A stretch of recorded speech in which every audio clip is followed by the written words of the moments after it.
So good morning, कैसे हैं अभी सब लोग। चलिए भाई, तो क्लास शुरू की जाए।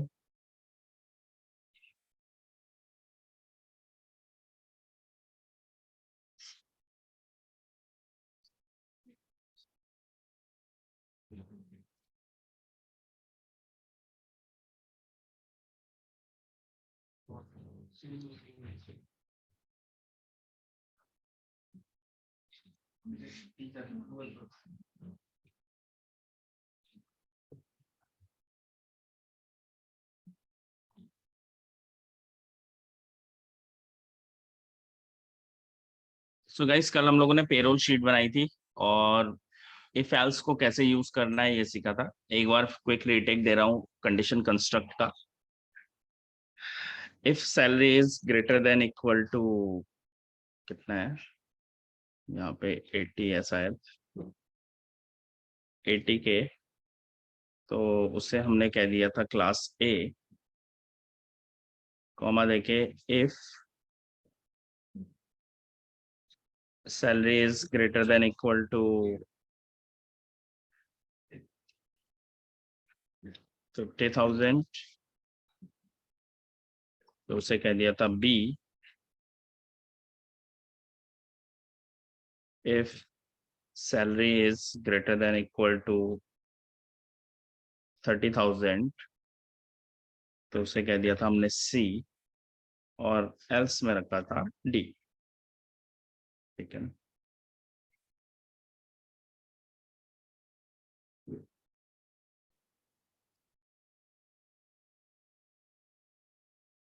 इस तरह से कंडीशन कंस्ट्रक्ट हम लोगों ने बनाया था सैलरी टेक होम।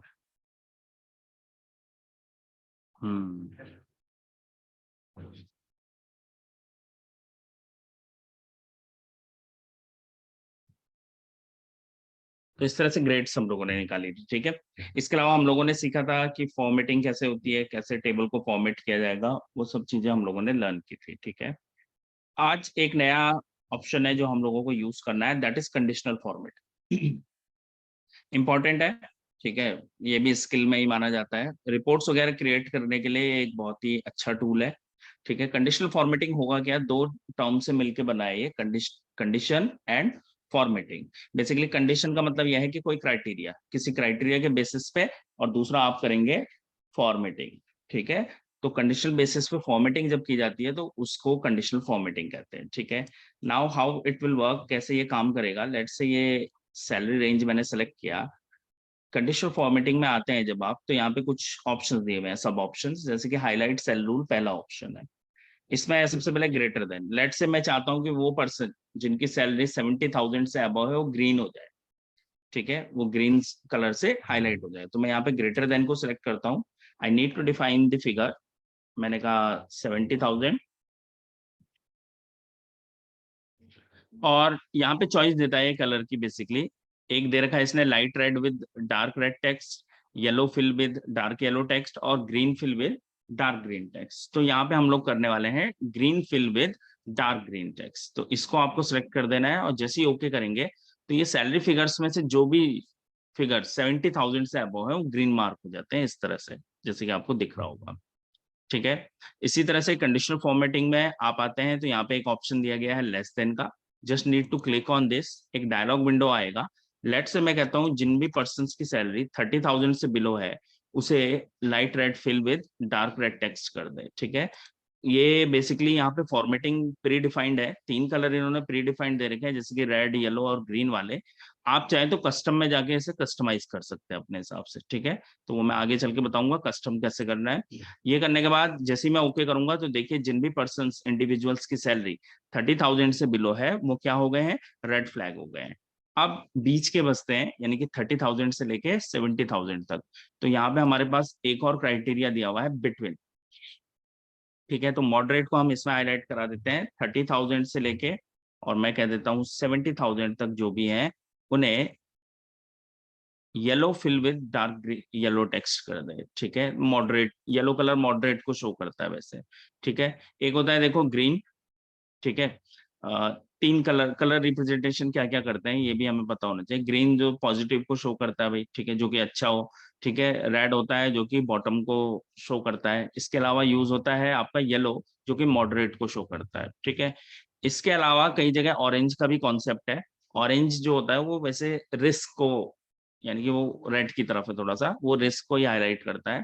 और डार्क रेड अगर कर देते हो दैट इज हाई रिस्क, ठीक है ना। तो इस तरह से कलर डिवीजन होता है। ये इंडस्ट्री टू इंडस्ट्री वेरी करता है, जहां आप जॉब करेंगे कई जगह तो ऐसा भी होता है कि रेड कलर यूज करना अलाउ ही नहीं होता है, ठीक है। तो ये डिपेंड करेगा आप किस तरह के ऑर्गेनाइजेशन में काम कर रहे हैं, वहां पे उस हिसाब से आप कलर चॉइस रखेंगे और उस तरह से आप इसे कस्टमाइज भी कर सकते हैं।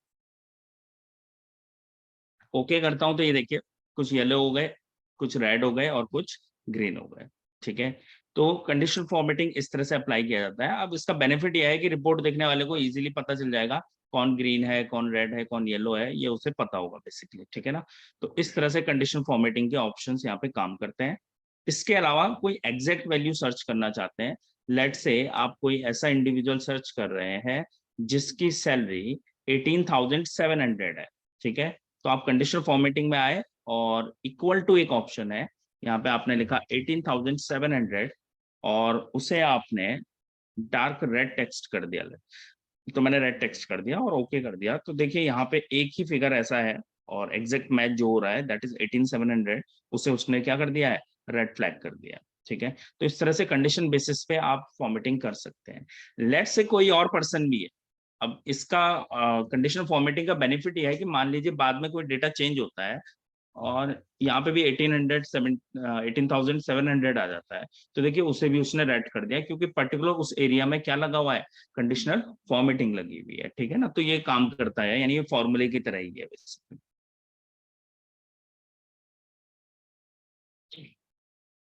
इसके अलावा यहाँ पे हमने कैटेगरीज डिफाइन की है, ABCD एंड ऑल, ठीक है। तो कंडीशनल फॉर्मेटिंग में टेक्स्ट के लिए भी चॉइसेस हमारे पास दी हुई है। हाईलाइट सेल रूल में हम लोग आते हैं और यहाँ पे एक ऑप्शन दिया है टेक्स्ट दैट कंटेन, ठीक है। You just need to click on this. पहले सिलेक्शन होगा, क्लिक करने के बाद मैं कहता हूँ ए, जहां पे भी ग्रेड ए है उसे रेड फ्लैग कर दे, तो मैंने ग्रीन करा दिया, ठीक है। ऐसे ही दोबारा गया कंडीशनल फॉर्मेटिंग में, टेक्स्ट दैट कंटेंट पे गया, मैंने कहा बी, बी को येलो फिल कर दे। और इसके बाद थर्ड ऑप्शन की तरफ मूव करेंगे टेक्स्ट दैट कंटेंट में, और मैं कहता हूं यहाँ पे सी और इसे रेड फिल कर दे। और इसके अलावा लास्ट है दैट इज डी, तो मैं क्या करता हूँ, टेक्स्ट डेट कंटेंट में जाके इसे डी डिफाइन करता हूँ और यहाँ पे आके इस बार मैं डी कैटेगरी के लिए कस्टमाइज करने वाला हूँ फॉर्मेटिंग, ठीक है। तो मैं ये ड्रॉप डाउन में क्लिक करके एक ऑप्शन दिया हुआ है कस्टम फॉर्मेट, इस पे आता हूँ। एक डायलॉग विंडो खुल के आएगा जो कि फॉर्मेट सेल का होगा। यहाँ पे आपको जो फॉन्ट सेलेक्ट करना है वो फॉन्ट सेलेक्ट कीजिए, बोल्ड करना चाहते हैं उसे बोल्ड कीजिए। कलर लेट से मैं रखना चाहता हूँ येलो, और फिल कलर में मैं चाहता हूँ कि रेड फिल हो। अब जैसे ही ओके करूंगा तो डी कैटेगरी वाले देखिए रेड डार्क फिल हो गए और जो फॉन्ट कलर है वो येलो हो गया, ठीक है। तो यानी कि कस्टमाइजेशन हमारे हाथ में है, कस्टम हम लोग कर सकते। क्लियर है ये बात, ठीक है। अब ये तो हुई एक तरह का, ये भी डेटा रिप्रेजेंटेशन है, ठीक है। हम लोग यहाँ पे जो कोर्स कर रहे हैं दैट इज डेटा एनालिस्ट, ठीक है। हमारा काम ही यही है कि हमें डेटा को क्या कराना है, रिप्रेजेंट करना है। रिप्रेजेंट क्यों करना है, देखिए बहुत ही सिंपल है। मेरे साथ आप लोगों की इंट्रोडक्शन क्लास हुई होगी, बहुत ही सिंपल फोकस होता है हमारा। हमें डेटा को इंसिस्ट करना है कि वो खुद ही बोल पड़े कि एग्जैक्टली उसके अंदर है क्या। तो ये बोलने का मतलब यही है जो अभी आपको दिख रहा है। अब बहुत इजीली समझ में आ रहा है, जो अच्छे फिगर है वो ग्रीन है, जो मॉडरेट है वो येलो है, और जो बॉटम है क्राइटेरिया से नीचे जा रहे हैं वो रेड है बेसिकली, ठीक है ना। तो इससे चीजें इजी हो जाती हैं। और इस तरह की रिपोर्ट बनाना एक आम बात है, चाहे तुम डेटा एनालिस्ट हो या नहीं हो, ठीक है। ये हर हाल में काम आता है और इसकी जरूरत पड़ने वाली है।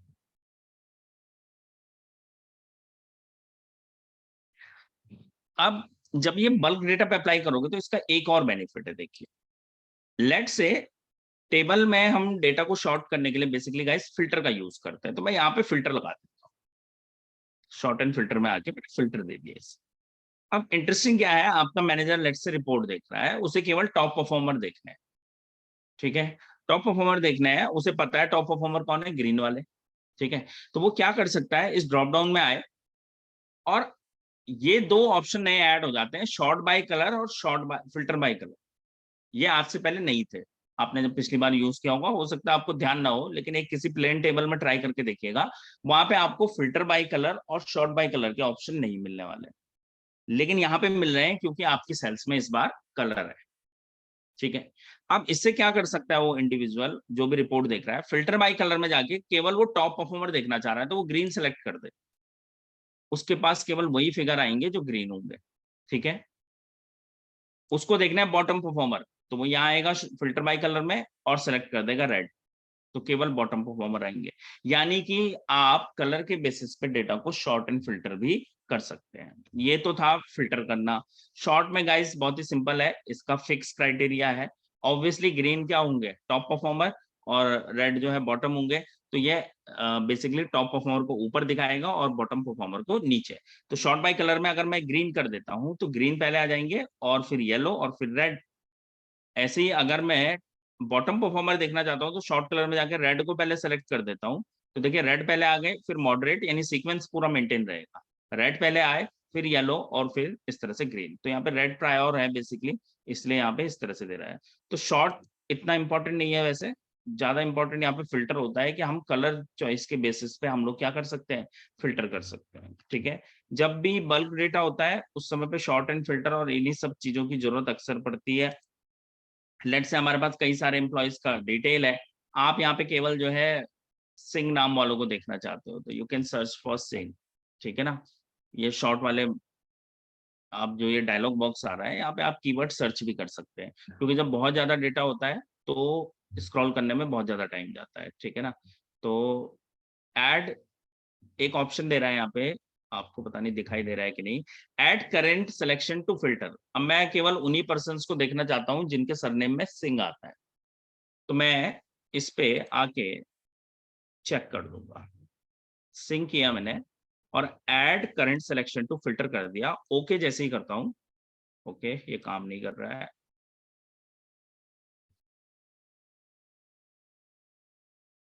ये अनचेक करना है सेलेक्ट ऑल को और ओके कर देना है। तो इसने जो है एक्सक्लूड कर दिया इसे। ठीक है ना, तो ये इंक्लूजन और एक्सक्लूजन से रिलेटेड है बेसिकली, पहले ये नहीं होता था पुराने वर्जन्स में। इसमें क्या करा है इसने कि जो सिंग नाम वाले जितने यूजर्स हैं बेसिकली उनको एलिमिनेट कर दिया, एक्सक्लूड कर दिया है। ठीक है, किसी भी एक्सेल शीट में फिल्टर लगा है कि नहीं वो पता करने के लिए आपकी नजर होनी चाहिए फिल्टर सेक्शन में ऊपर टॉप में, और एम्प्लॉय नेम में फिल्टर लगा है, इसका पता ऐसे चल रहा है कि आप देखिए वहां पे एक फनेल बनी हुई है। ठीक है, तो वो रिप्रेजेंट करती है कि इस पर्टिकुलर कॉलम में क्या लगा हुआ है, फिल्टर लगा है। Any time you want to clear this filter just click on this drop down और यहाँ के clear filter from employ name पे क्लिक करेंगे। जैसे ये करोगे आप, फिल्टर हट जाएगा और डेटा आपके पास पूरा का पूरा सामने आ जाएगा। ठीक है, तो यहाँ पे फिल्टर टेम्परेरी होता है, टेम्परेरी इन द सेंस वो कुछ देर के लिए हुआ है, डेटा केवल हाइड हुआ है आपके सामने से, हटा नहीं है। ठीक है, तो टेम्परेरी है ये। ठीक है, तो इस तरह से गाइज हम लोग यहाँ पे फिल्टर्स यूज कर सकते हैं। इसके अलावा कंडीशनल फॉर्मेटिंग में और भी ऑप्शंस हैं। ग्रेटर देन हमने यूज किया, लेस देन हमने यूज किया, बिटवीन हमने यूज किया, equal to for exact value हमने यूज किया, टेक्स्ट दैट कंटेन कुछ भी रख सकते हैं आप यहाँ पे टेक्स्ट। इसके अलावा दो ऑप्शन और हैं, date occurring and duplicate values. सबसे पहले चलेंगे डुप्लीकेट वैल्यूज में। एक बात आपको पता होगी, एम्प्लॉय आईडी कभी भी डुप्लीकेट नहीं हो सकती किसी ऑर्गेनाइजेशन में, चाहे एम्प्लॉय वहां एग्जिस्ट करता है चाहे वो छोड़ चुका है। जब एक एम्प्लॉय की जो एम्प्लॉय आईडी होती है वो किसी दूसरे की नहीं हो सकती है, that is a unique number. ऐसे ही आपके कॉलेज का एनरोलमेंट नंबर होता है, ऐसे ही आपका पैन कार्ड नंबर होता है, ऐसे ही आपका आधार नंबर होता है। These are the unique values, यानी जो आपके पास अगर आपको असाइन है तो किसी और की नहीं हो सकती। अब लेट से कोई पर्सन यहाँ पे, कोई इंडिविजुअल यहाँ पे एंट्री करता है, कोई डेटा एंट्री ऑपरेटर है आपके ऑफिस में जो यहाँ पे एंट्री करता है, तो आपको पता है कि इस कॉलम में डुप्लीकेट वैल्यू नहीं हो सकती। आप पूरे कॉलम को सिलेक्ट कीजिए, कंडीशनल फॉर्मेटिंग में हाईलाइट सेल रूल जाके डुप्लीकेट वैल्यू पे क्लिक कर दीजिए और उसे कह दीजिए कि light red fill with dark red text है, यानी जब भी वैल्यू डुप्लीकेट हो तो ये क्या कर दे, उसे रेड फ्लैग कर दे। ठीक है, ओके कर दिया। अब हुआ क्या है कि अभी तक कहीं पे डुप्लीकेट एंट्री नहीं हुई है, तो कोई भी जो है यहाँ पे क्या नहीं आया है, रेड फ्लैग नहीं हुआ है। अब लेट से वो यूजर यहाँ पे एंट्री करना शुरू करता है, और उसने कोई नाम लिखा,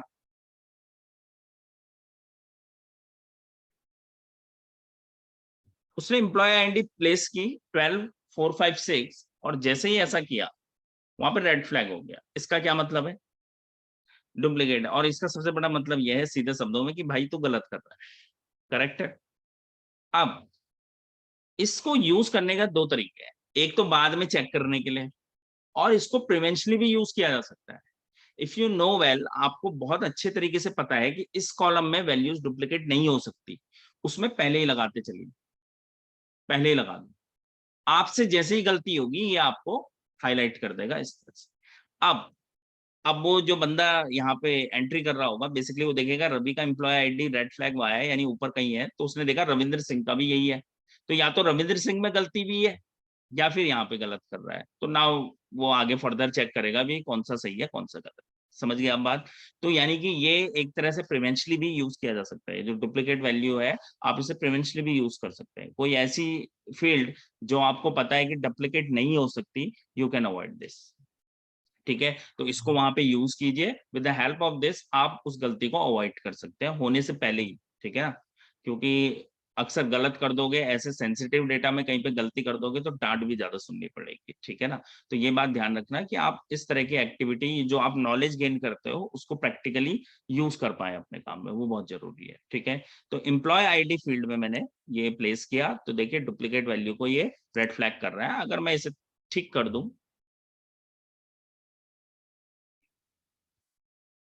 तो ये नॉर्मल हो गया। ठीक है, यानी कि गलती नहीं है। ठीक है, तो इस तरह से कंडीशनल फॉर्मेटिंग को यूज किया जाता है। इसके अलावा एक ऑप्शन और है हमारे पास।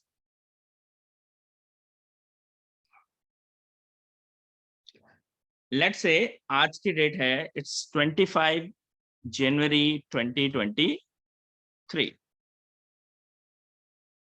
ये डेट को प्रणव ऊपर की तरफ भी ड्रैग कर रहा हूं, यहां तक प्लेस कर दी, और नीचे की तरफ भी प्लेस कर रहा हूं, ये हो गई। और डेट वाला फील्ड असल में सिलेक्टेड है। ठीक है, बेसिकली कई बार ट्रांजेक्शन जो होती है वो डेट वाइज होती है, यानी कि डेट वाइज आपके पास ट्रांजेक्शन होती है। अब आपको एंट्रीज का पता करना है तो वहां पे आप क्या कर सकते हैं, कंडीशन फॉर्मेटिंग में जाके हाईलाइट सेल रूल में जाइए और क्लिक कीजिए अ डेट अकरिंग पे। इसमें क्या क्या ऑप्शन देते हैं, जैसे कि आपको यस्टरडे यानी बीते हुए कल की डेट को हाईलाइट कर देगा। ये अभी दिख नहीं रहा है क्योंकि नीचे है असल में date.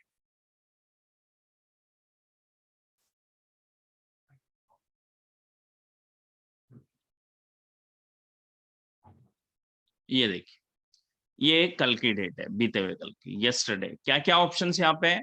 You can highlight today's date, you can highlight tomorrow upcoming यानी कल की, and you can go within last 7 days. Last 7 days में क्या हुआ है, तो लास्ट 7 डेज इंक्लूड करते हुए आज को, आज को इंक्लूड करते हुए लास्ट 7 डेज। ठीक है, and as well as we have last week. ठीक है, तो पिछला हफ्ता जो है 15 से 21 का था। We can go with this week, we can go with next week, we can go with last month. ठीक है, लास्ट मंथ में पिछली डेट्स हाईलाइट हुई होंगी जो कि ऊपर है। दिस मंथ, तो इस मंथ की डेट हाईलाइट हुई, और नेक्स्ट मंथ यानी अपकमिंग मंथ की डेट्स हाईलाइट होंगी।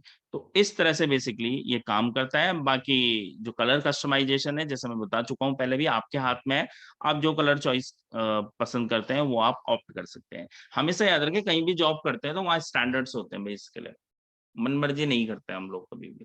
यहाँ पे मैंने भले ही तुम्हें रेड बता दिया, हो सकता है किसी कंपनी में जाओ, वहां के ऑनर का जो है रेड कलर से एलर्जी हो, तो वहां प्रोटोकॉल होगा कि रेड कलर कहीं रिपोर्ट में यूज करोगे ही नहीं। ठीक है, ये सब्जेक्टिव होता है, ये भी बता दो। ठीक है, अलग अलग मिथ है इसमें। ठीक है ना, वो लोग भी ज्योतिष वगैरह पे बिलीव करते हैं, तो रेड कलर मान लो किसी बिजनेस के लिए हार्मफुल है तो वहां यूज ही नहीं होगा। कहीं बोलेंगे रेड यूज नहीं करना, दूसरी कंपनी में जाओगे वो कहें नहीं नहीं रेड तो कर सकते हो, ब्लैक नहीं करना हमारे। ठीक है, हर कंपनी में अलग अलग होता है। तो ये चीजें स्टैंडर्ड, जब कंपनी में कहीं जॉब लगती है आपकी, तो वो इसका प्रोटोकॉल जो होता है वो बता दिया जाता है पहले ही। रेड की जगह हो सकता है वो ऑरेंज या केसरिया रंग प्रेफर करते हो। ठीक है, ऐसा हो सकता है। तो ये सब्जेक्टिव होता है। वैसे कई बिजनेसेस मैंने देखे हैं जो रेड कलर बिल्कुल पसंद नहीं करते। ठीक है, वो रेड यूज करते ही नहीं है, रेड एंड ब्लैक। ठीक है, खराब माने जाते हैं बिजनेस। ठीक है, तो ये ध्यान रखिएगा। तो यानी कि हम लोग डेट्स को भी हाईलाइट कर सकते हैं विद दिस ऑप्शन।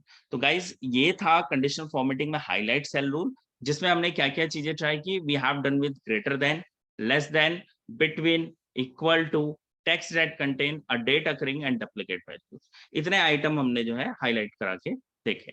ठीक है, क्लियर इतना, कोई दिक्कत? Very good. चलिए अब वापस चलते हैं अपनी शीट पे। इसके अलावा यहाँ पे बेसिक सैलरीज है एम्प्लॉय की।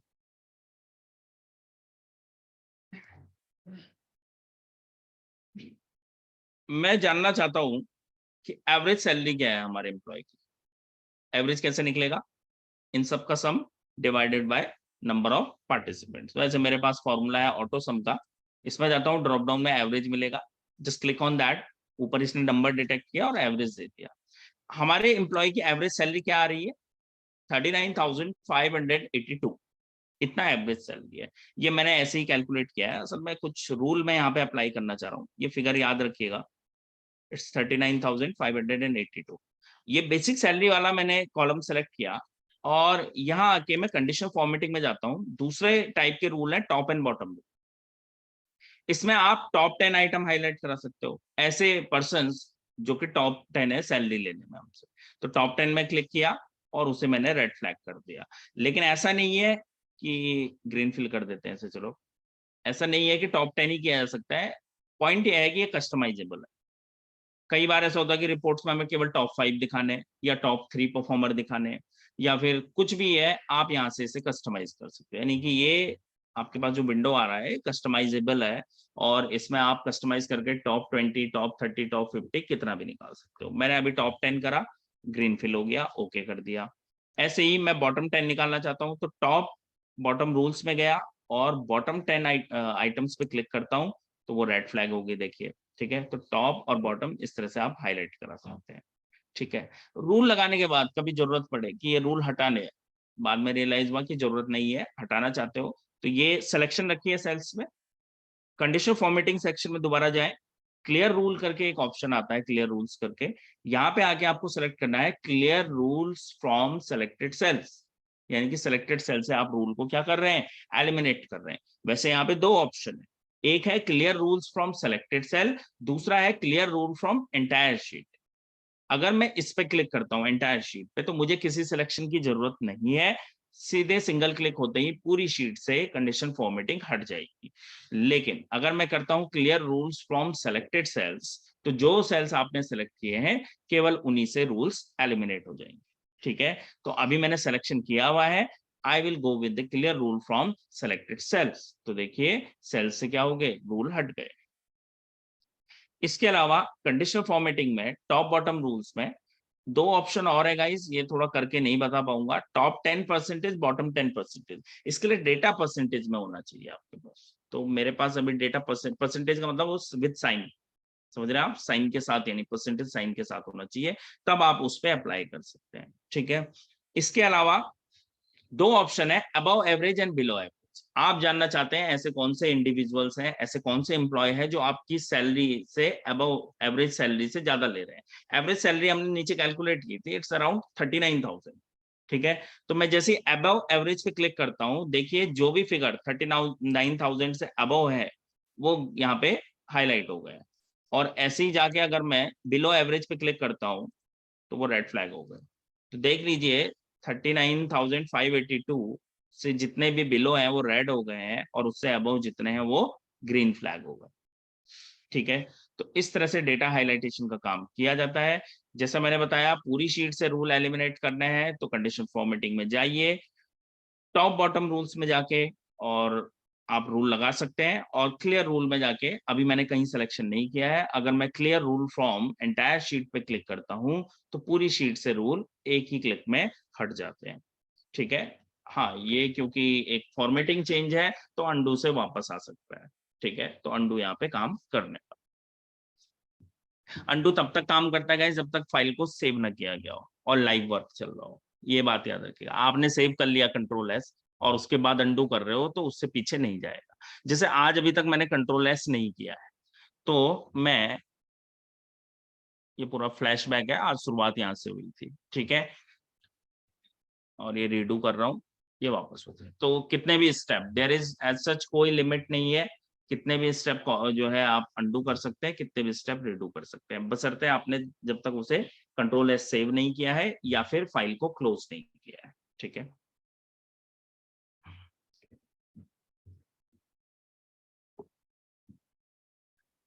तो ये हो गए आपके कंडीशनल फॉर्मेटिंग में हाईलाइट सेल रूल और टॉप बॉटम रूल्स। ठीक है, तो ये इस तरह से काम करता है। इसके अलावा एक ऑप्शन है यहाँ पे डेटा बार्स करके ऑप्शन दिया हुआ है, तो ये लेट से ग्रॉस डिडक्शन वाला कॉलम है।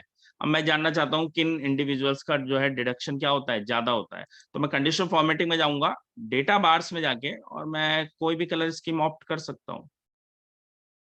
ये देखिए, ठीक है, लेट से मैंने ये कलर चूज कर लिया। अब एक बात याद रखिएगा, इसका जो यूज होता है, ये बार्स बन गए, लेकिन ये किस बेसिस पे बने वो समझिएगा। इसने क्या किया है, पूरे डेटा सेट में, एंटायर डेटा सेट, जो हायर वैल्यू होगी सबसे हायर, उसको सेंट परसेंट मान लिया और वहां पे बार पूरा का पूरा बना दिया। ठीक है, और उसी रिस्पेक्ट में बाकी वैल्यूज को जैसे जैसे वो कम हो रही है, बार्स को छोटा करते हैं। यानी कि ये ऑटोमेटिक है, एक तो इससे ये पता चलता है। दूसरा, ऑटोमेटिक है इसलिए हमारे काम का है नहीं, हमारे क्राइटेरिया स्पेसिफिक होते हैं, वो बिजनेस टू बिजनेस वेरी करते हैं, तो हम लोग इसमें कस्टमाइजेशन नहीं कर सकते। एक बात याद रखना, कस्टमाइजेशन केवल ऊपर वालों में पॉसिबल है, that is top and bottom rules, highlight cell rules, ये हमारे हाथ पे है। जो भी हम कंडीशन देंगे उस बेसिस पे क्या होगा, बेसिकली रूल अप्लाई होंगे। लेकिन ये जो डेटा बार्स आप देख रहे हो यहाँ पे, इसमें कस्टमाइजेशन हमारे हाथ में नहीं है, बिल्कुल भी नहीं है। ये ऑटोमेटेड चलेगा और अपने हिसाब से बार दिखाता है। कभी कभी अच्छा भी लगता है, कोई बुरा तो नहीं है ये, ठीक है ना, बार से पता लग रहा है कि हायर वैल्यू है, लोअर वैल्यू है, तो ट्राई किया जा सकता है डेटा रिप्रेजेंटेशन के लिए, बट इतना सक्सेसफुल इसे माना नहीं जाता और खास यूज किया नहीं जाता है। ठीक है, टेबल को अट्रैक्टिव बनाने के लिए ऐसा किया जा सकता है, बट टेबल को बहुत ज्यादा मैसी भी नहीं बनाया जाता। विजुअलाइजेशन का मतलब बिल्कुल ये नहीं है कि रंग, तुम जो है रंग ही रंग कर दो उसमें, ठीक है, बिल्कुल कलरफुल बना दो, ऐसा नहीं है। विजुअलाइजेशन हमेशा याद रखिएगा, हम जब मैंने पहली क्लास भी आपके ली थी, मैंने आपको बताया था डेटा विजुअलाइजेशन को यहाँ पे as a data analyzation method use किया जाता है। सो ये बहुत ही बैड प्रैक्टिसेस में आता है कि बहुत ज्यादा आप अगर मैसी कर दे डेटा को, ठीक है, ये बैड प्रैक्टिसेस में है। गुड प्रैक्टिसेस क्या कहती है, विजुअल ऐसा होना चाहिए कि 10 सेकंड के अंदर अंदर आपको समझ आ जाए देखने वाले को। तुमने बनाया कुछ, तुम्हें ही समझ नहीं आ रहा 10 सेकंड में, तो दूसरे को क्या है, खुद सोचो। ठीक है, तो बहुत ज्यादा मैसी नहीं करते हम लोग चीजों को, बहुत ही क्लियर रखना है। यानी कि ये नहीं कि तुम अट्रैक्टिव बनाने के चक्कर में उसमें बहुत ज्यादा इफेक्ट्स दे दो, वो भी खराब माना जाता है। ठीक है, तो क्या गुड विजुअल्स क्या होते हैं, बैड विजुअल्स क्या होते हैं, ये हम आगे चल के सीखेंगे। ठीक है ना, जब हम विजुअलाइजेशन करेंगे डेटा का, तो वहां पे हम सीखेंगे। तो ये यहाँ पे के हिसाब से मैं आपको बता रहा हूँ अभी कि बहुत ज्यादा मैसी या मच मच नहीं करना चाहिए, वो बैड प्रैक्टिसेस में आता है। गुड प्रैक्टिसेस ये कहती है कि चीजें बिल्कुल क्लीन एंड क्रिस्टल होनी चाहिए, कि एक ही व्यू में देखते ही समझ में आ जाए। ठीक है, तो बहुत ज्यादा कलरफुल भी नहीं करना है चीजों को। अब जैसे ये तो मेरी मजबूरी है कि मैं एक ही शीट में आपको सब चीज समझा रहा हूँ। यहाँ पे अगर रूल लगना होगा तो ऑब्वियसली वो सैलरी टेक होम और ग्रेड्स में लगा सकते हैं हम लोग। ठीक है, और इसके अलावा बेसिक सैलरी में जो है, ये नहीं कि आपने हर कॉलम में रूल ही रूल लगा दिए और वो बिल्कुल ऐसा लग रहा है कि सतरंगी जैसा, रंगोली जैसा बना दिया। ठीक है, ये काम नहीं होना चाहिए। अब वो तो मैं यहाँ पे पढ़ा रहा हूँ इसलिए एक ही टेबल यूज कर रहा हूँ इसके लिए। ठीक है, ऐसे ही गाइज, ये तो बार्स है, डेटा बार्स, उसमें दो शेड्स अवेलेबल है, एक लाइट शेड है, ये लाइट शेड्स हैं, और ये डार्क शेड्स हैं। तो कभी जरूरत पड़े तो ट्राई कर सकते हो। ठीक है, वैसे इनकी जरूरत कम ही पड़ती है, हम कम यूज करते हैं इसे। इसके अलावा एक कलर स्केल करके ऑप्शन है। कलर स्केल में ये पहला ऑप्शन जैसे सिलेक्ट करता हूँ, देखिए क्या हुआ, कुछ फिगर यहाँ पे देख रहे होंगे आप लोग, ग्रीन है, कुछ येलो है, कुछ येलो से ऑरेंज हो रहे हैं और कुछ रेड है। तो ये भी जो ऑप्शन है, इसका भी जो कस्टमाइजेशन है हमारे हाथ में नहीं है, ये ऑटोमेटिकली चला असल में। इसको ऐसे समझिए कि जो हायर वैल्यू है उसे ये मार्क कर दे रहा है ग्रीन से, फिर वो थोड़ा थोड़ा डिक्रीज होते हुए किस तरफ बढ़ रही है, मॉडरेट येलो की तरफ। तो ग्रीन पहले डार्क है, ये देखिए, फिर वो लाइट होता जा रहा है, और लाइट होते होते एक टाइम ऐसा आ रहा है जब वो येलो हो जा रहा है। ठीक है, और फिर येलो के बाद वो धीरे धीरे रेड की तरफ मूव करता है, और एक टाइम ऐसा आता है जब वो शार्प रेड हो जाता है, इस तरह से। समझ गए आप, यानी ये ऑटोमेटिक उसकी अपनी कैलकुलेशन है, इसमें हमारा कोई रोल नहीं है। ठीक है, इसको हीट मैप कहते हैं वैसे technically, heat map, heat map समझते हैं। बेसिकली ये वैल्यूज के बेसिस पे कलर की वार्मथ दिखा रहा है, वार्मथ दिखा रहा है, ठीक है ना भाई। जो लोअर वैल्यूज है उनको रेड मार्क कर दिया उसने, और वो जो है हायर वैल्यूज को ग्रीन मार्क कर दिया। इसी तरह के मैप को हीट मैप कहा जाता है। यहाँ पे वैसे मैप कुछ बन नहीं रहा है, बट ये हीट मैप कहलाता है असल में, ठीक है ना। तो वो डेटा वैल्यूज के हिसाब से जो है कलर में क्या होते हैं, चेंजेस होते हैं असल में हीट मैप में। तो इसी वजह से इसको हीट मैप कहा जाता है। यहाँ पे और भी ऑप्शन है आपके लिए, कलर स्केल में आप डिफरेंट डिफरेंट ट्राई कर सकते हो, ठीक है ना। अलग अलग ऑप्शन है जो आप ट्राई कर पाएंगे यहाँ पे। तो ये डिफरेंट डिफरेंट शेड्स है जो आप ट्राई कर सकते हैं। ये देखिए लाइट कलर है। अब जैसे कहीं रेड अलाउ नहीं होगा तो वहां आप दूसरे के साथ जा सकते हैं। ये ग्रीन के साथ सिंगल कलर, ठीक है। अब ग्रीन में जो डार्क ग्रीन होगा वो हायर वैल्यू होगी, जो मॉडरेट ग्रीन होगा उसमें मॉडरेट कलर होगा, और जो बिल्कुल लाइट ग्रीन होगा वो सबसे लोअर होगा। ग्रीन क्या, ये देखो व्हाइट हो गया सीधे, ठीक है ना। तो ये इस तरह से टेक्सचर काम करता है। तो इस तरह से आप कंडीशनल फॉर्मेटिंग यहाँ पे यूज कर सकते हैं। इसके अलावा एक ऑप्शन और है, इसे मैं ग्रॉस इनकम वाले फील्ड पे लगा के दिखाता हूँ आपको।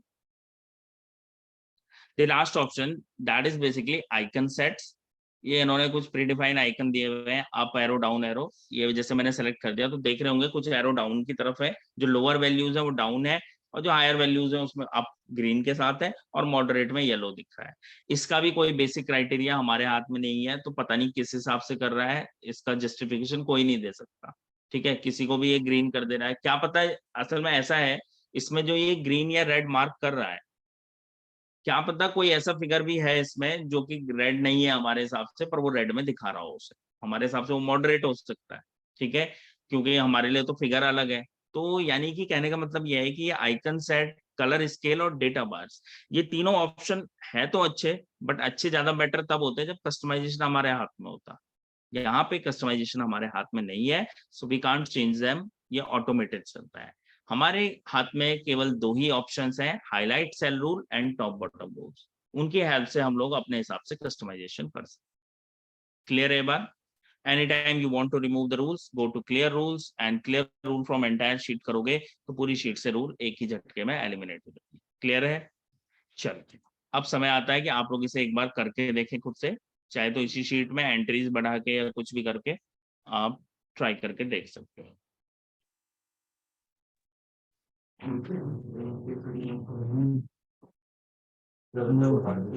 सारे ऑप्शन एक बार खुद से ट्राई करके जरूर देखना।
आई होप आप लोग सभी लिंक्डइन पे होंगे, हैं?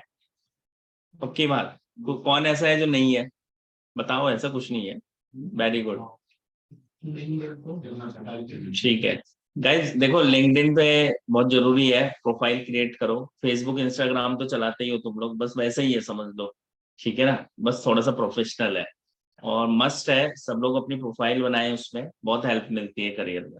ठीक है ना, तो सभी लोगों याद रखिएगा लिंक्डइन प्रोफाइल। कहीं भी जॉब के लिए अप्लाई करोगे, कई बार तो ऐसा होता है कि सीवी नहीं मांगते, कहते हैं लिंक्डइन प्रोफाइल का लिंक भेज दो।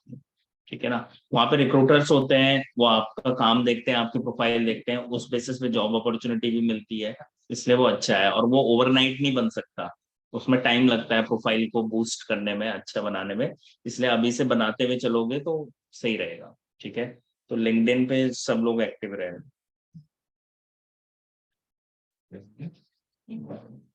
जो एक्सपीरियंस है वो एक्सपीरियंस डाले वहां पे।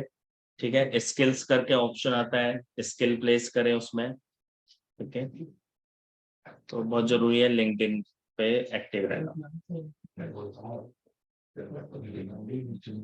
फेसबुक और इंस्टाग्राम चला के कुछ नहीं मिलता, ठीक है। लिंक्डइन चला के लेकिन ऐसा हो सकता है कि जॉब मिल जाए, ये बात याद रखना। ठीक है ना।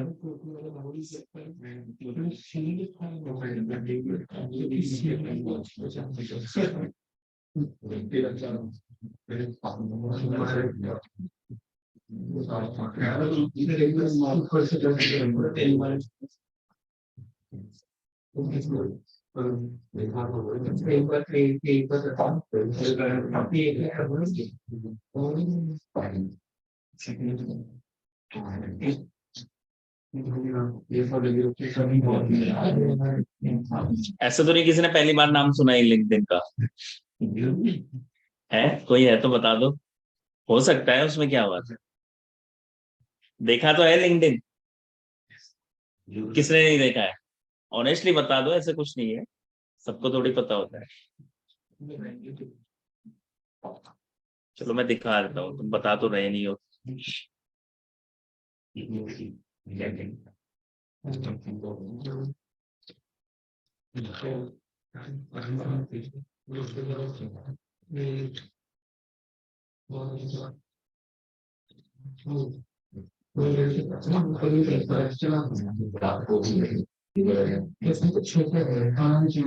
किसी स्टूडेंट की प्रोफाइल दिखाता हूँ सो दैट आपको आइडिया आ जाए। ये तो मेरी है।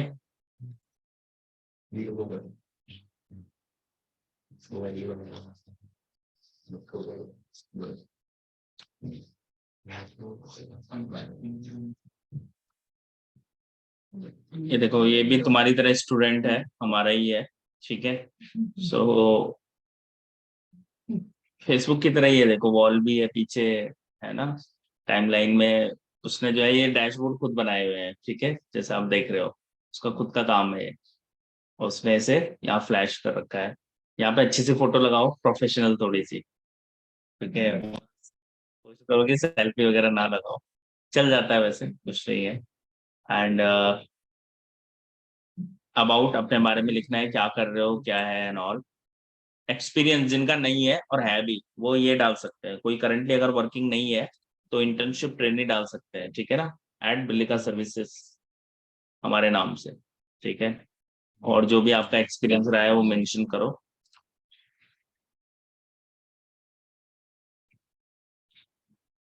एजुकेशन जो जो किया है, और सबसे इम्पोर्टेंट स्किल्स, ठीक है। स्किल गाइज वो चीजें हैं जो आपको आती है, जिसका नॉलेज है आपको, जैसे एक्सेल पढ़ रहे हैं अभी, एक्सेल आगे और टूल सीखेंगे। MS ऑफिस का आपको पहले से नॉलेज है, MS ऑफिस एक स्किल है, ठीक है। कोई ऑपरेटिंग सिस्टम है, कोई भी टूल एंड टेक्नोलॉजी हो सकती है, उसको यहाँ पे स्किल्स में ऐड करोगे। 50 तक स्किल ये सपोर्ट करता है, 50 स्किल ऑप्ट कर सकता है आपसे, ठीक है। इसके अलावा अभी तो ये नया नया है, इसलिए ज्यादा रिच नहीं है इसकी प्रोफाइल, ठीक है ना। तो बेसिकली ये जो भी वर्क करता है, देखो लवकेश है स्टूडेंट का नाम। सो ही प्लेस हियर, वो बेसिकली यहाँ पे पोस्ट करता रहता है।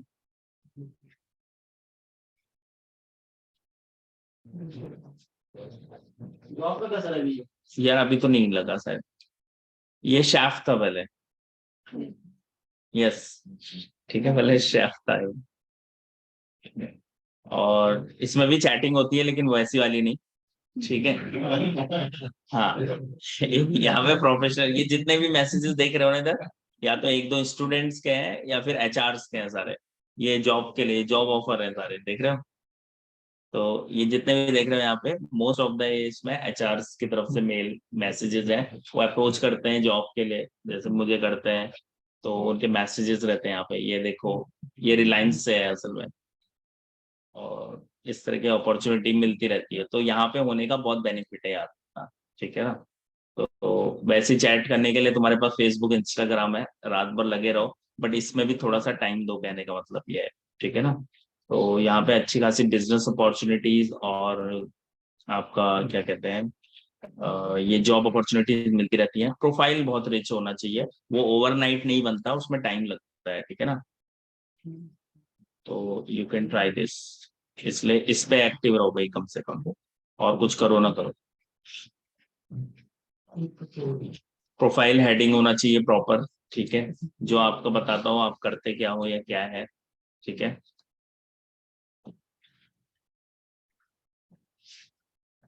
एक्टिविटी, जैसे मैं एक्टिव रहता हूँ, कुछ ना कुछ पोस्ट करते रहना चाहिए टाइम बाय टाइम, तभी आप रैंक होते हैं अच्छे। अपने बारे में लिखना है, अबाउट सेक्शन के अंदर लिखिए। देन अबाउट योर एक्सपीरियंस, जहाँ जहाँ वर्क किया है, काम किया है, वो फिल कीजिए, जिस भी ऑर्गेनाइजेशन में किया है, ठीक है। आपका एजुकेशन कहाँ से क्या पढ़ाई किया है आप लोगों ने, एंड ये सबसे इम्पोर्टेंट है भाई, लाइसेंस एंड सर्टिफिकेशन।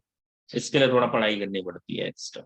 ठीक है, तो आप जो है लाइसेंस और सर्टिफिकेशन ऑप्ट कर सकते हैं, जैसे मेरे लिए आप तो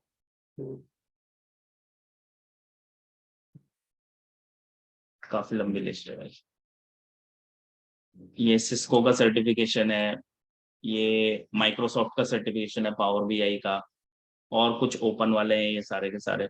आईबीएम से कुछ सर्टिफिकेशन है मेरे पास, एलिसन एक ऑनलाइन प्लेटफॉर्म है, वहां से मैं सर्टिफिकेशन करता हूँ। तो तब जाके लिस्ट बनती है ऐसे।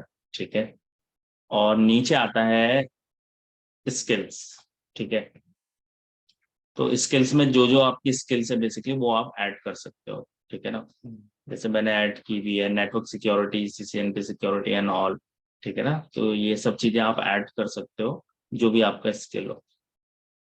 तो इस तरह से एक रिच प्रोफाइल बनाना बहुत जरूरी है। और कनेक्शन, यहाँ पे भी फ्रेंड बनते हैं, लेकिन यहाँ पे फ्रेंड नहीं कहते उन्हें, ठीक है, कनेक्शंस कहा जाता है। So you can interact with each other, आप लोग आपस में ही इतने सारे हो कि एक दूसरे को फॉलो करना शुरू कर दो तो 30-40 तो ऐसे ही हो जाओगे, है ना। तो ये चीज है, तो कनेक्शन एस्टेब्लिश करें, एचआर वगैरह को फॉलो करना शुरू करें।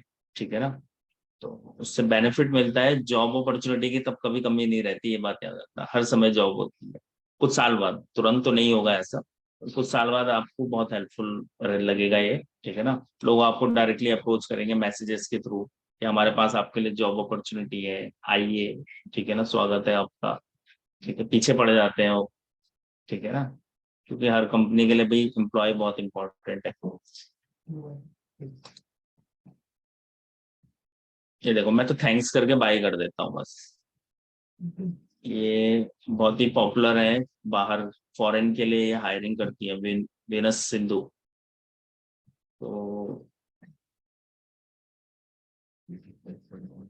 इस तरह के आपको कई मिल जाएंगे। तो ये सब तभी हो सकता है पॉसिबल जब आपकी प्रोफाइल रिच हो, स्किल हो आपके अंदर। तो पढ़ना भी है, सीखना भी है, और स्किल्स को डेवलप करना है। ठीक है, और उसको यहाँ पे शोकेस जरूर करना है, जो भी सीखते हो उसको यहाँ पे डालो। ठीक है ना, दूसरा लिखो वही जो आता हो। ठीक है, खाली खाली लिखना है, ये नहीं तो लिख दिया कुछ। फिर कहते हैं जर्मन भी आती है जी मुझे तो, है बोले वो, बात करके दिखाओ भाई जर्मन में। ठीक है, हाँ, इस चीज से थोड़ा बचना, भाई लिखना वही जो आता हो। ठीक है ना, जिसका स्किल हो एक्चुअल में। तो लिंक्डइन पे प्रोफाइल मस्ट है, सभी लोग बनाए। ठीक है, और यहाँ से रिक्रूटर ना खुद सर्च करके आपके पास आते हैं, ये इंटरेस्टिंग है, बीच में कोई नहीं। ठीक है, डायरेक्ट आपको सर्च किया, उसे लगा यार ये सही लग रहा है ना। तो नए कैंडिडेट्स क्या करते हैं, जैसे डैशबोर्ड वगैरह बनाते हैं तो वो यहाँ पे पब्लिश करते हैं सब। तो उससे क्या होता है कि वर्क को भी एक प्लेटफॉर्म मिल जाता है, आपके काम को भी कहीं पे रखने का। तो वो बहुत बेनिफिट करता है। ठीक है, तो लिंक्डइन पे सब चाहिए भाई, याद रखना।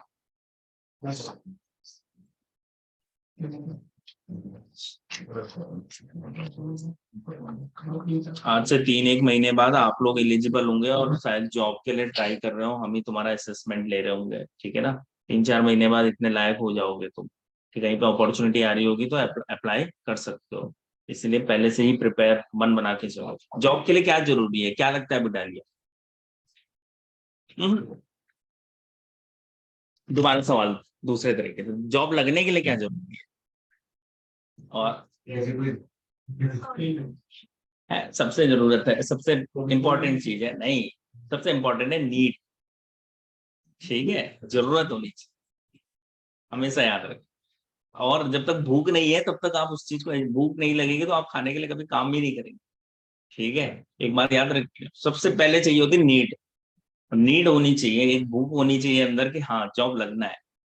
उसके बाद आती है बाकी चीजें, और जॉब लगेगी कैसे, तो वहां पे आता है भाई स्किल। ठीक है ना, तब आपको चाहिए स्किल।